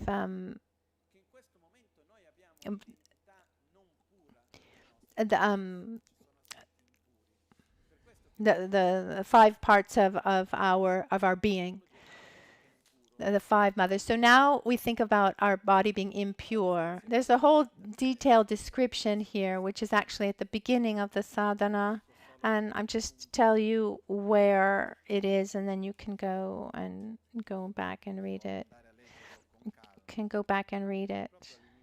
It's at the very, very beginning. Page 40, number 3, and we're not going to go into details with it, but here we visualize in each of the directions the 5 meats: an elephant, the cow and dog and horse, and then the human flesh, and then the 5 nectars. We have urine, feces, bone marrow, blood, and sperm. This is something just curious, that in ancient times, one of the proofs to show, to see if someone was ready to practice Tantra or not, because what are the prerequisites to practice Tantra well? Love towards oneself, love towards others, and the correct view of reality. These are the 3 requisites that are important to be able to practice the Tantra. Without these, we do many things, but we'll never really be able to do it well, completely. That's why they're developed together, and it's said that in ancient times they were Mahasiddhas, these masters who had very few disciples, but they needed to make sure that their disciples had these prerequisites. And in the correct view of reality, you see every phenomenon as you see every phenomenon as lacking inherent existence of being interdependent. So when we take, for example, feces, is it intrinsically disgusting? Or is it disgusting because it's interdependent and we project that type of imputation, etc.? Let's say that it lacks inherent existence, but when we have it in front of us, so one proof to see if one really had this realization of the lack of inherent existence, one needed to actually eat the 5 meats and the 5 nectars. For the meats, also because of the Brahmins and purity, etc. So this symbolism represents transcending this view of grasping at inherent intrinsic existence. It's where it's the same thing for the 5 nectars. So on one side, it represents our body and mind that are boiled into a kind of delicious soup. This marvelous nectar comes out, but it's like silver in color, mercury colored, and it represents the transformation of our body and mind, of our fine aggregates and our 5 aggregates and the 5 elements. So when we do the inner offering, having generated and transformed our body and mind from impure to pure, that generates a state of bliss. And when we make an inner offering, we're offering this bliss as a result of this transformation of the body and mind. This curiosity also of the ancient India, this represents this transcending this grasping at intrinsic existence. It's said that in the monastery of Gyume in Tibet, it's the Tantric college, there was a moment where there was a part of the monks who started saying, oh, we have realizations of a certain kind. We're able to transform in nectar, even the use of alcohol. We transform alcohol into nectar. We're not drinking alcohol. We're transforming and drinking nectar. And this went beyond all limits, let's say. And the discipline master, the Chagyan Noan Chukden, who was a very important master, if I remember well, and in this particular monastery, the discipline master then becomes the abbot. And actually, actually in this monastery, the discipline master was more important, had more power than the actual abbot. So at the beginning, for example, at the entrance of the door, you're not allowed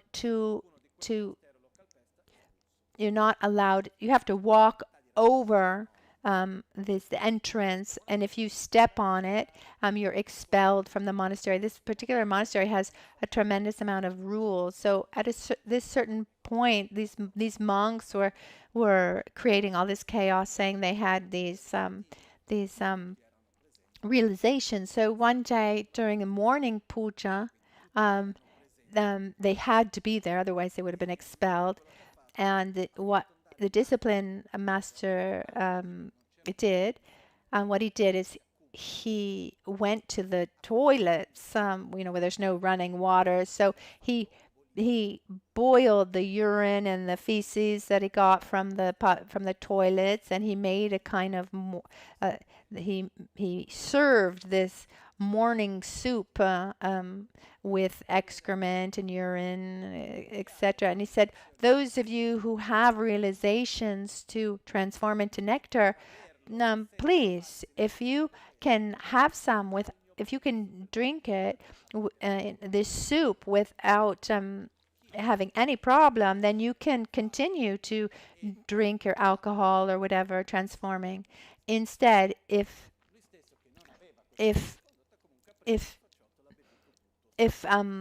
instead you're not able, then you'll be expelled from you'll be expelled from the monastery. He himself didn't have these kind of realizations, but he still drank all of the soup without any kind of problem. And those, they tried, but they were vomiting and running away, and they were all expelled. This, I don't know why, but this reminds me of a time where Lama Genshin was at a formal dinner in Xi'an in China, and it's a great sign of disrespect to not try what you're offered. And they brought so much, so many dishes, and every time they would bring something, you would at least try it. And at a certain point, they brought um, this soup of Deng Xiaoping, and they said it's spicy. I'm used to eating spicy food, but even just touching the external part of my lip, it started burning. I was able to. I drank a little bit of it. It was like drinking fire. I remember Lama Michel Rinpoche, he couldn't eat spicy food. He took that soup and he just drank the whole thing without moving his face at all, without any kind without flinching. And that's not easy. And then when we got into the car, the only thing he said was, "Can you give me just 2 pills for a stomach ache?" And that's all he said. But I remember this ability to not be taken. I mean, what his inner experience was, I don't know, but he had this great, great ability. So when we talk about inner offerings, one I mean, no one here needs to. No one here will be tested. You know, of the if 5 meats and 5 nectars, maybe one of the 5 meats. No, just kidding. But at least in visualization, we need to transcend this idea of what is pure or impure intrinsically. In this moment, we make the inner offering. So in the brief one, we do Om Yamantaka Om Ahum. At the beginning, you say the name of every one of the lineage masters, and you offer to each one of them at the beginning. And here we go from page 1.8 to 1.14. So here there's the name of every one of the lineage masters. So we make offering to Yamantaka, to all the Dharma protectors, and then to all the beings and to all beings. Then we make praise, always to oneself as Yamantaka. So to reinforce the so-called divine pride, I am Yamantaka. So I remember the qualities of Yamantaka, the qualities of love and compassion, bliss and wisdom. I remember the qualities of Yamantaka. And then on page 19, one should read it a few times in your own language, that you understand up to a certain point, because here we talk about, we recognize and we remember the symbolism of the mandala of Yamantaka. Here I visualize the mandala and I remember what every part means, and I should connect to the meaning. For example,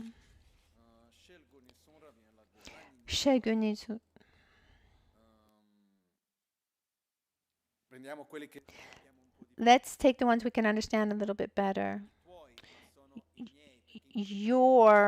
But it's mine, because in Tibetan it's not mine or yours. It just says the 9 faces.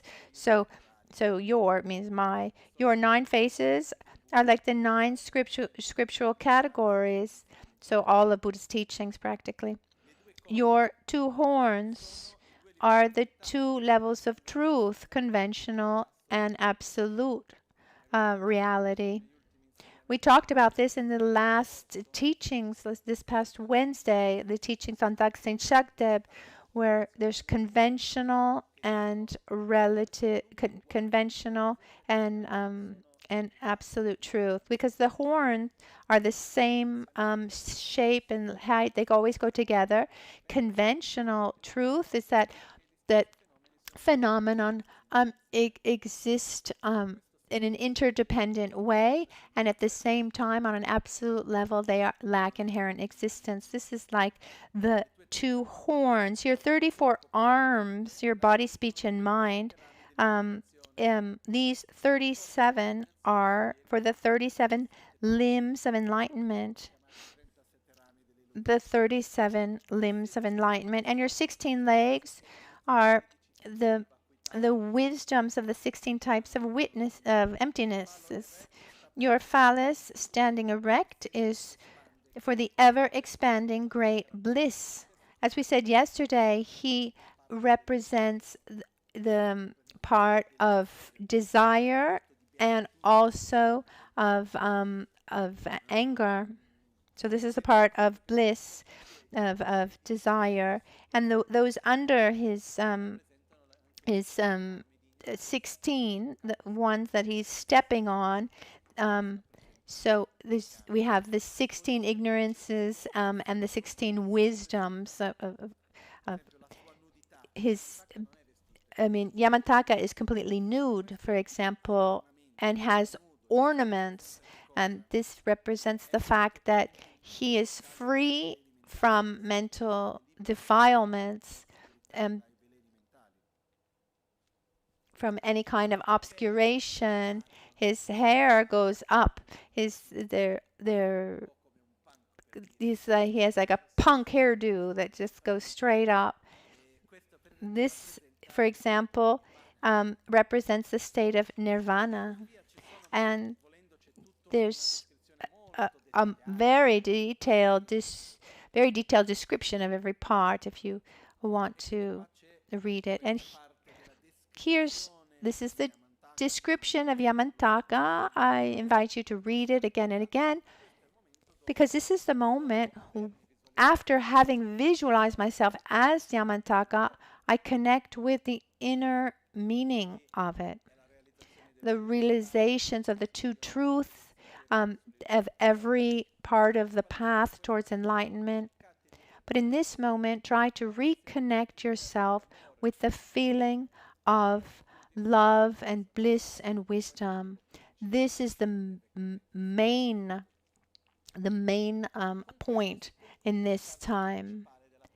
And here we conclude the main part of the practice, and the most important parts of meditation is when there's a transformation of death into the Dharmakaya, and in many sadhanas it says stay meditating here, and when you're tired of meditating, follow with the rest of the practice. And then when we've finished with the complete mandala and ourselves as Yamantaka, we're here page 120, here's another moment where we can stay in meditation, imagining every part of the mandala. And there's a very beautiful exercise that one can do as a tool to develop concentration, where you do a kind of zoom in and a zoom out. So you start from the home at your heart. You visualize it as if we were inside the syllable home, and then we visualize the external. We go out, then we Manjushri, and then to Yamantaka. We visualize the details of Manjushri, the details of Yamantaka. According to our own ability and familiarity, we can arrive to every detail, even getting to the white of the eyes. And then we expand towards every part of the mandala, getting to the most external parts of the mandala and the details of the cemeteries outside the fire. And then we zoom back in. We go from outside into inside until we get to the external Yamantaka, then Manjushri, and then the syllable hum. And then we start again from inside outside. One function of doing this in this state of this part of the practice, which is called the generation stage, as we visualize, it's training us to direct our mind where we want to go. So it's a tool to develop concentration. And it's easier than keeping the mind resting on one object. So here you visualize and imagine many different parts. This helps us train into having our mind go where we want it to go, to do the practice in a complete way, but shouldn't be, I repeat, this is a gradual process. As we visualize the various details, we need to keep a part of ourselves in contact with bliss and emptiness. So every time we make offerings, we reconnect ourselves with bliss and emptiness, and we maintain that. And as we maintain that, we do our various visualizations. So this is, let's say this is the part of the main visualization. I visualize the whole mandala. When I'm tired of visualizing, then I recite the mantra. The recitation of the mantra also has the function of simulating what a Buddha does. I'm Yamantaka. Now what do? I help other beings. How can I help beings? By adapting and interacting with them in a positive way. So first we bless the mala. Don't need to go into details on that now. And then we get to the mantra recitation. In volume number 2, there's also a description of the various visualizations that Lama Caroline read a few years ago. I'd like to explain the most common of the visualizations that's used in most of the practices. We imagine at our heart. First, there's Manjushri, and first there's the mantra of Manjushri, because the essence of Yamantaka is Manjushri. So first, there's this connection with wisdom and the correct view of reality with the mantra of Manjushri. After after the main part of the practice, we have the mantra recitation. So at our heart, we have a sun disk, on top of which there's the hum syllable, and around the hum there's Om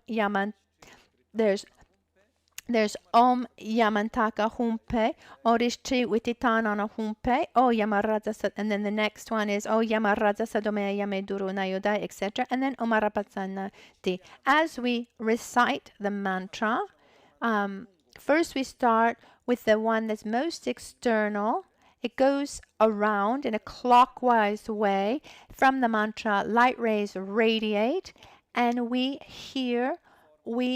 are practicing the 4 forms of generosity, and that's what a Buddha would do. What does a Buddha do to help beings? He adapts to their abilities. The first level is to help on a material level. If there's someone who's hungry, who's thirsty, who's cold, who's hot, he needs help on that level.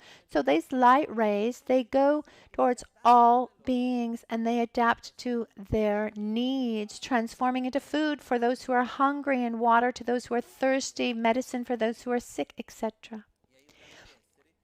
Helping beings get out of that first level of coarse suffering. Then those light rays transform into what by transforming into company and affection and security, bringing love towards beings. And then those light rays manifest as bringing security, safety, where they can feel safe. After these 3 necessities are covered, those light rays transform into the Dharma and bring the beings not necessarily to Buddhism, but according to their needs. They develop love towards themselves, love towards other, and correct view of reality. We visualize that gradually these light rays adapt to the needs of all beings, and little by little they become more open to open to receiving the Dharma, into developing love for themselves, love for others, and have a correct view of reality, and little by little they develop all the qualities necessary to take the form of Yamantaka. So we imagine that all beings then are transformed into Yamantaka, and it's essential to bring back these light rays to our heart that are reabsorbed at our heart part. This is a very common visualization that can be adapted to all sadhanas, but it's also very important. Here, we're familiarizing ourselves with equanimity, equality, because we're giving light rays in the same way. Love, we want beings to be happy. Compassion, we want them to be free from suffering. And we're familiar ourselves with joy, because when those light rays come back to us, we are rejoicing at the fact that all these beings have reached the state of Buddhahood, let's say, and these light rays reabsorb back into us. So these four inner qualities we familiarize ourselves with this visualization. So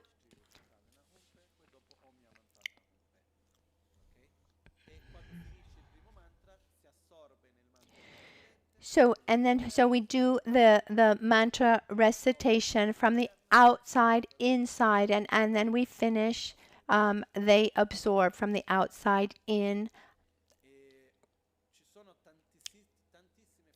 There are many forms to visualize. For me, it's one of the most important ways to visualize as we recite the mantra.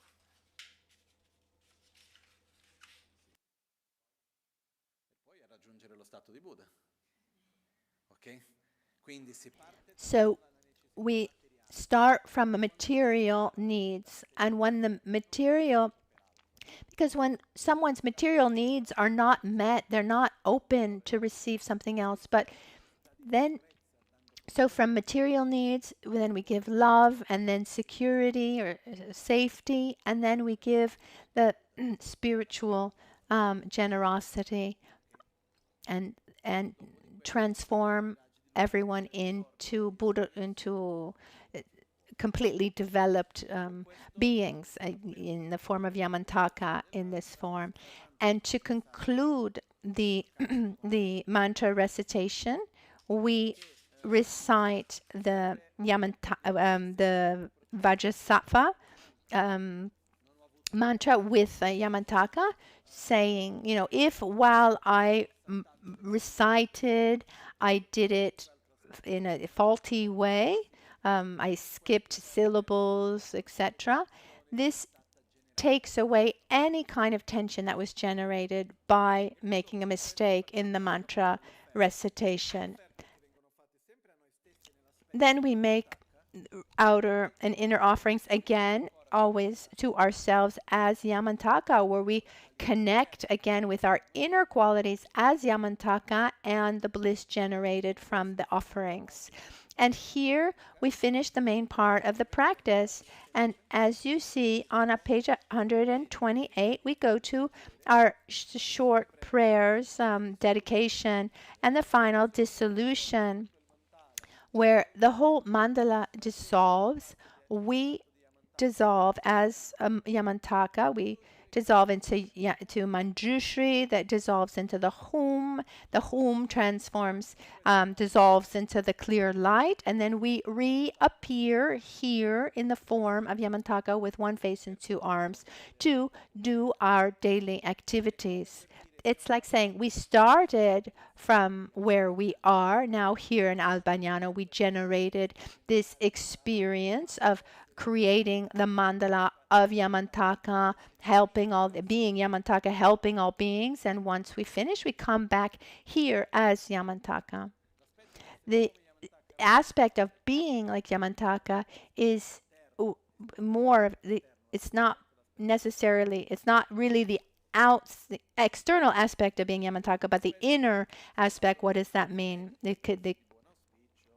And then we do the qualities of Yamantaka, and then we do the verses of good and then we do auspicious verses, etc. But the the the so we make offerings to Yamantaka to create conditions for ourselves to obtain realizations when we make the Torma offering.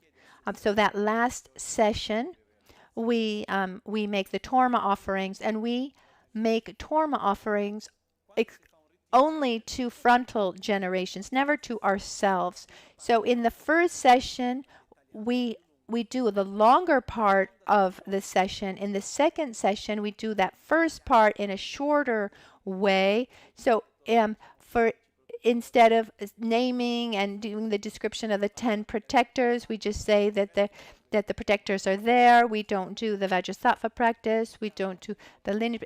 So we close in the second and the third, then we close in a short way. The fourth session, we start in the short way, but our conclusion is longer. So we make Torma offerings in the last session. So during retreat, we make Torma offerings every day, but only at the end. I mean, you can do it at every session if you wanted to, but normally it's done like this. And there's a practice. One day we will do this retreat here. The practice of Sarva Virochana. We should keep this into consideration. This is very beautiful. The practice of Sarva Virochana. The mudras are very important. There are about 108 different mudras. It's very beautiful. The difference is that when you do a retreat on Sarva Virochana, you get to the mantra recitation. When you stop for the next session, you don't close the sadhana. You imagine that you're still there reciting mantra, but then an emanation goes out to do all of the daily things, and then that one comes back, that emanation comes back, that comes back, reabsorbs into the one that was supposedly staying to recite, and then you continue. So, and then we close the sadhana at the end.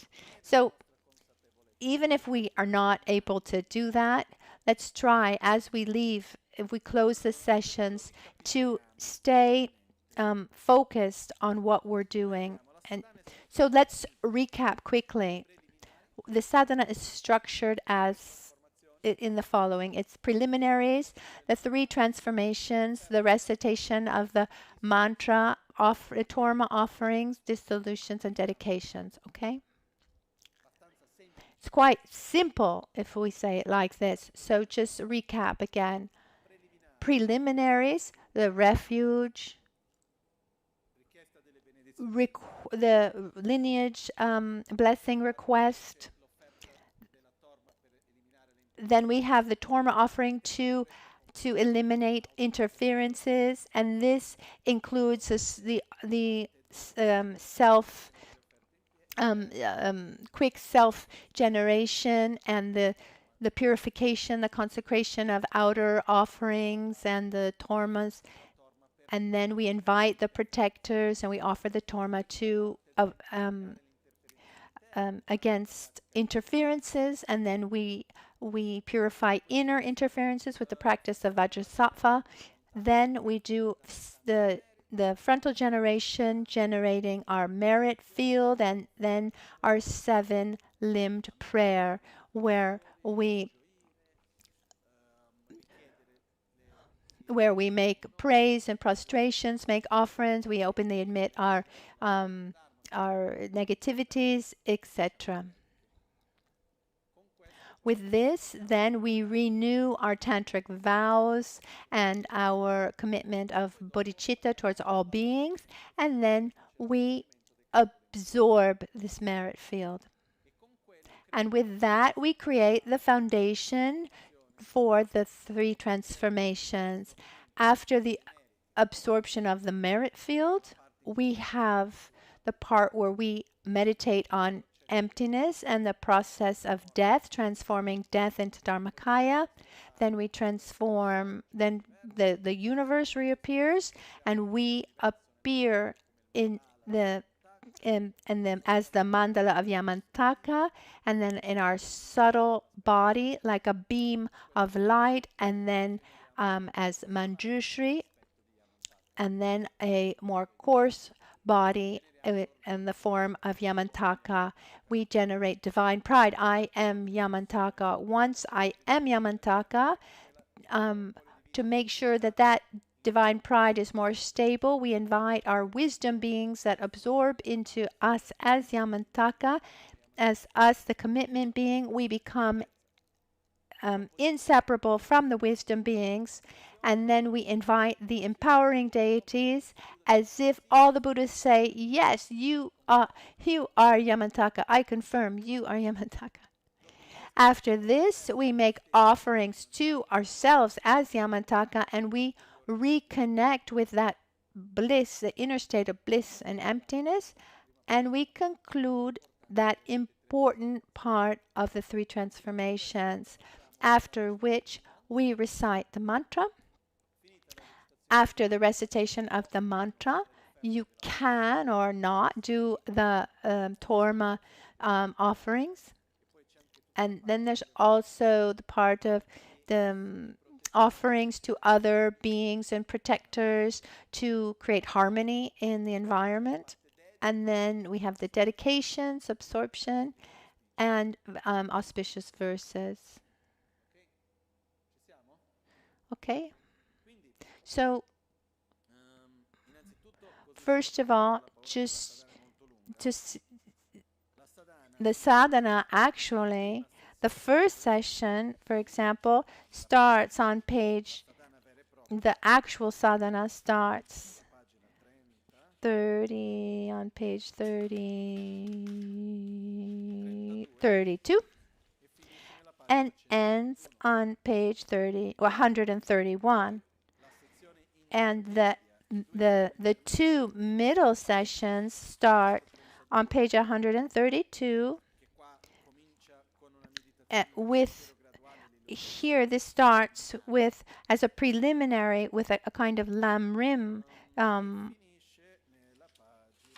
ends on page, it's the same thing as we did before, but is abbreviated. Finishes on page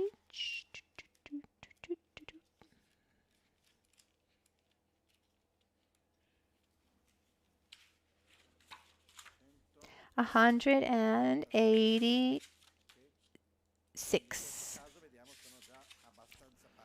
So you can see it's much shorter, and those are the 2 middle sessions. And then the last session, we do just like the middle sessions, but after the recitation of the mantra, we make torma offerings, which is page 189, where we make the torma offerings. And not only that, but after having made all the torma offerings, there are also the dedications are longer, the prayers are longer, etc., etc. And ends on page 214. This is also important that on page 216, there's the very condensed sadhana. It's the same thing as the long sadhana with fewer words. So actually, if one creates some familiarity with the sadhana, if you do the long sadhana or the short sadhana, if we're able to meditate correctly, it's the same thing. Actually, when you create so much familiarity with the practice, one way to do the sadhana in a more evolved way, very beautiful, is one sits down and one follows the practice in silence, like the transformation of inner offerings, when we say Tompen to gyur, tompen lani.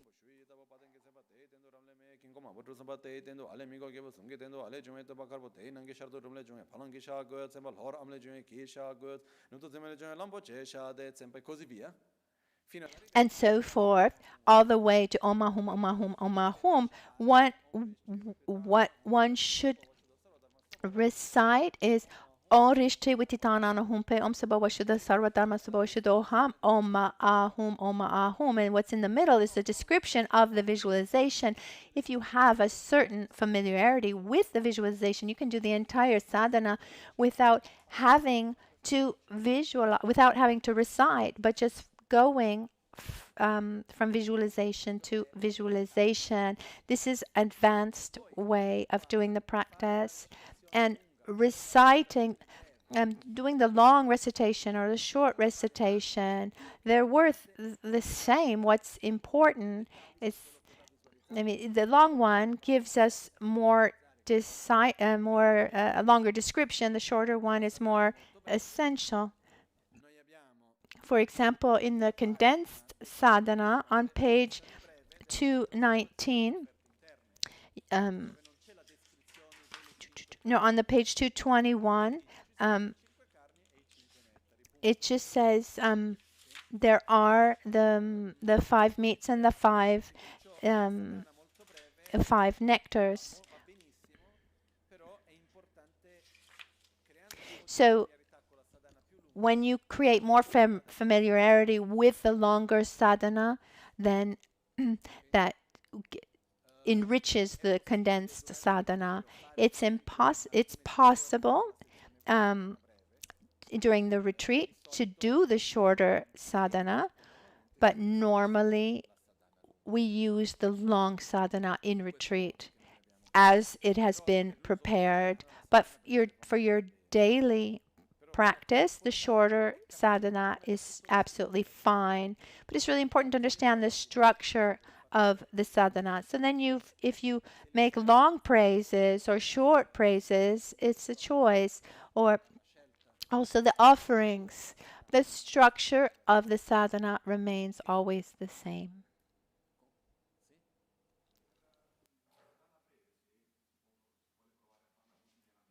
Sì, assolutamente.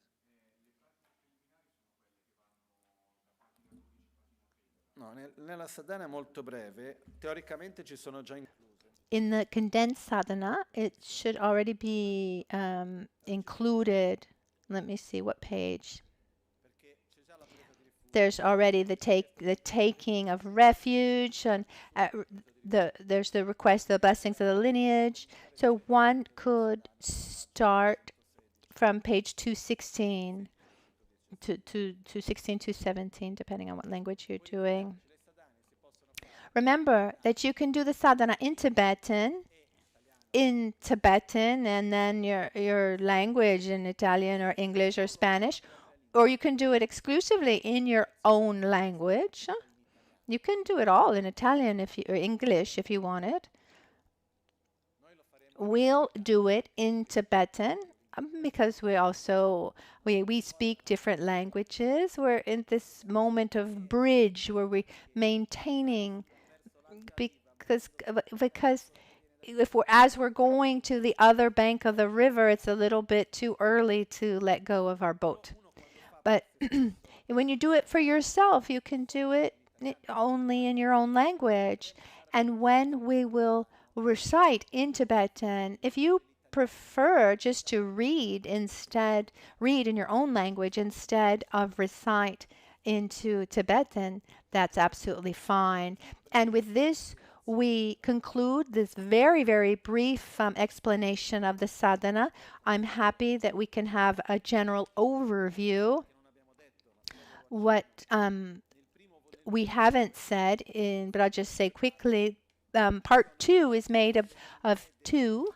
They're the preliminary practices of the retreat and how to enter into retreat that have to be done at the very, very beginning.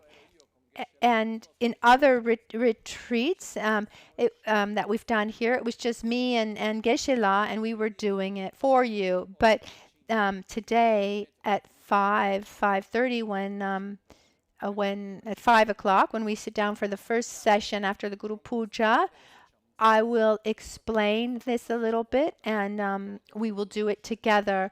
But it's done only once. It's a separate part. And then there also the visualization of the mantra recitation. And then there's a part I invite you to not deepen. Do it once you have more familiarity. Once you have finished the retreat, for example, there's a very brief description of very brief description of the channels and drops, etc., the subtle body for the completion stage practices, and you can find that also in the appendix. So we're not putting emphasis on that now. Now we're creating familiarity with the generation stage practices, and we understand the practice, or we're familiar with the practice, and we've bettered our concentration. Then we can move on to that.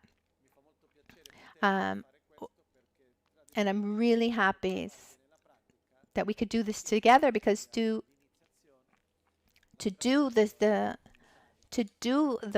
actual practice, we need to have as prerequisites, we need to have the empowerment, the commentary, and then do the practice together. So this moment together is as if it were a very brief commentary on the practice.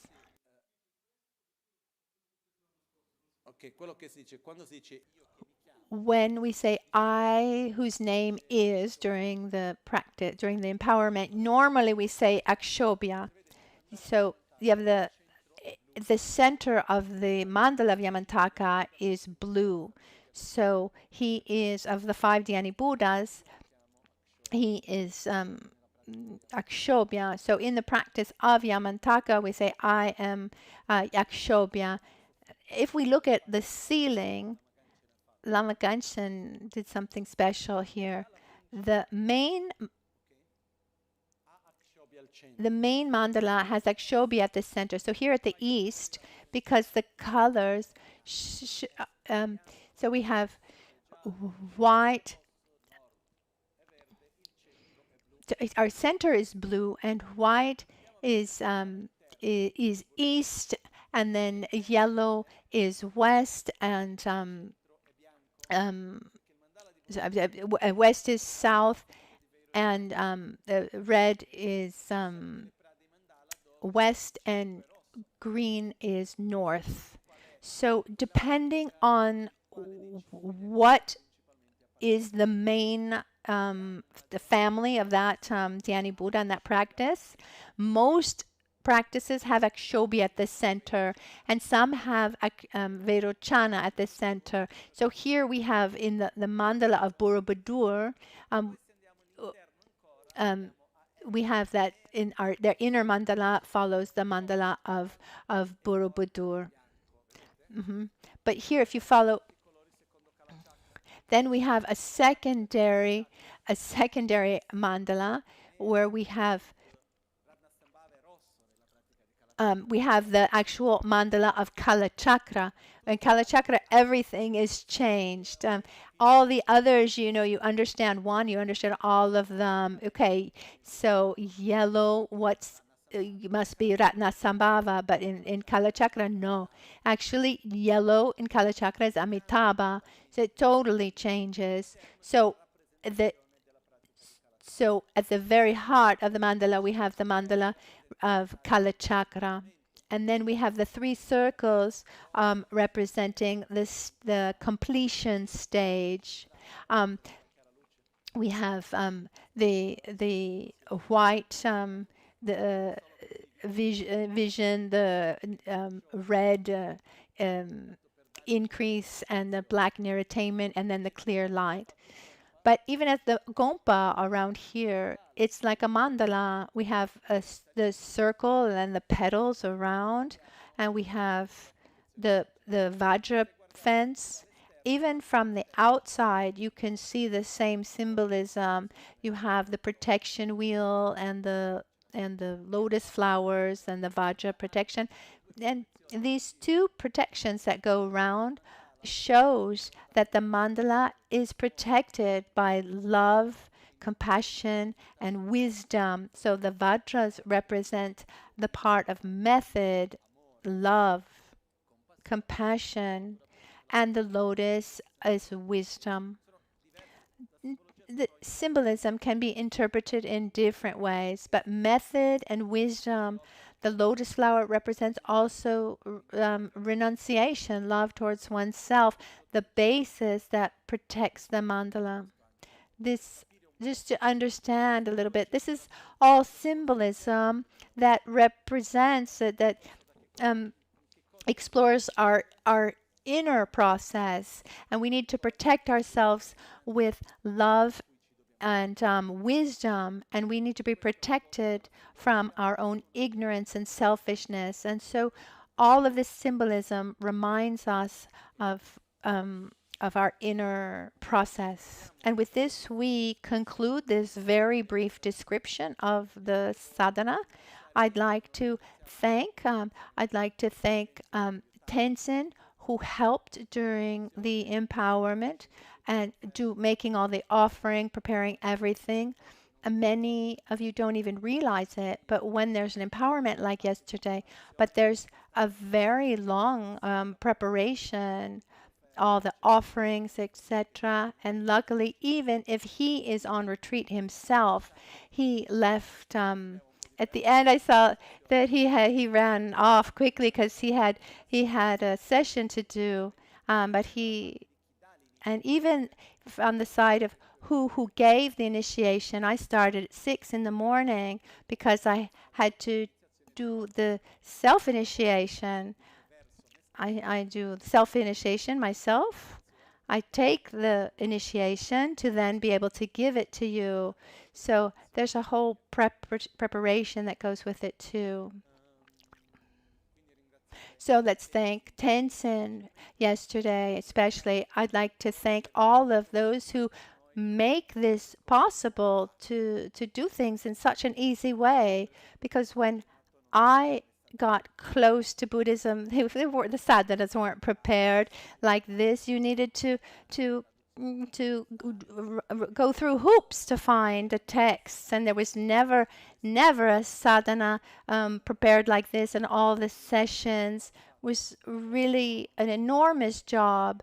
Geshe Lodson Punsok, and there's all those who worked days and nights correcting, etc., looking at the translations, the layout, etc., and printing, etc. Enormous amount of job.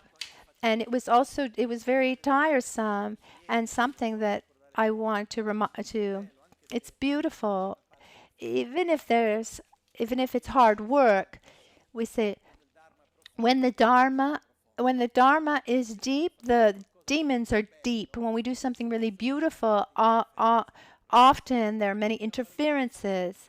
When we do stupid things, we don't find interferences. But when we want to do things that are really special, these interferences show up more. But it's beautiful to put effort to overcome that. So, and this is the result of a tremendous amount of effort. And I like to thank everyone who participated without naming them, but I'm going to name them: Sarah Stein, Renata Reis, Lucia Musto, Helder Santos. Thank you. Losan tempe dreme sasumgi drove munsel takto ne gyur chi kewa kuntu yanda lamadan dralme cheki pela longche ching sadan lamge yente rabzone dorje change kopa nyurtop sho nimo dele tsendele nime kuyan delek Kuncho sumki chingi loba, kuncho sumki ngodrubutsol, kuncho sumki trashisho. At dawn or at dusk, at night or midday, may the three jewels grant us their blessings. May they help us to achieve all realizations and sprinkle the path of our lives with various signs of auspiciousness.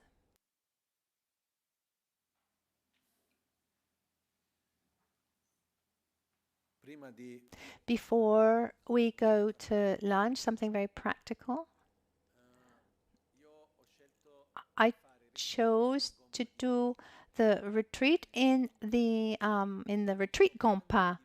I don't know how many of you are staying for retreat that will be here for the entire retreat and for how many days.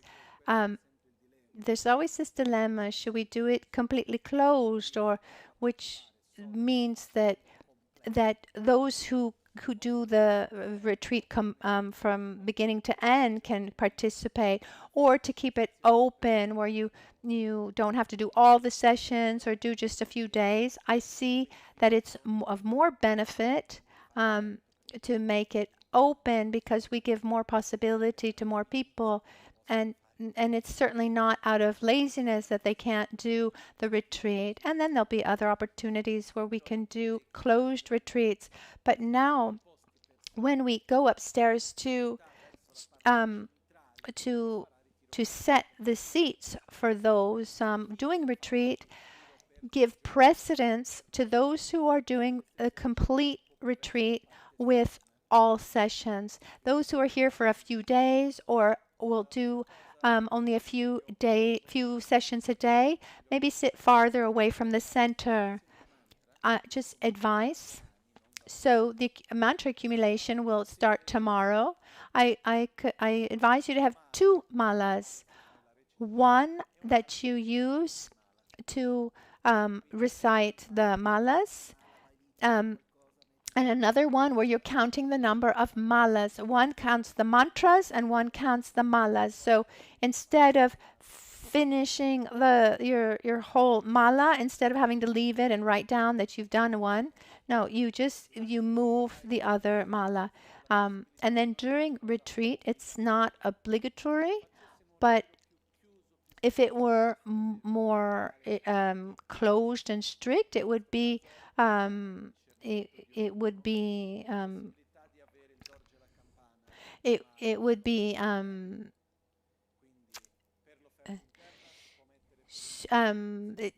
leave everyone to have the possibility of having a dolce bell and and the inner offering and Damaro.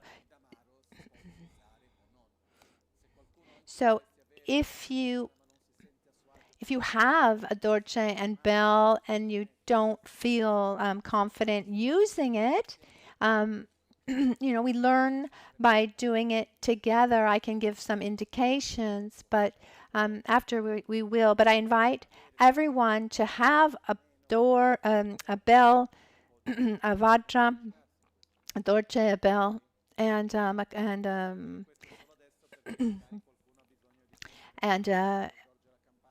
damaru and the inner offering. So it will be in the retreat compa on the second floor.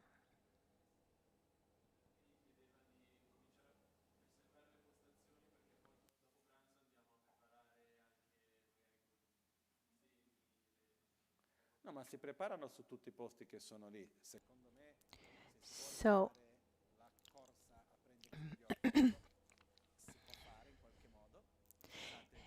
so if you want to run to get the best place, you can. I mean, all the places are the best places because the best place is your inner place. But I'm asking for inner organization, those of you who will do all the sessions from beginning to end, sit closely to the center, leaving space for Lama Caroline, who will do the retreat with us. And those who and leave. You take the outer places for those who will sit. For those who won't do all the sessions or only here for a few days, you can sit in the outside. So when you do retreat, you have one seat that you use for the entire time. You don't change your seat for each session. Buon appetito. Have a good lunch.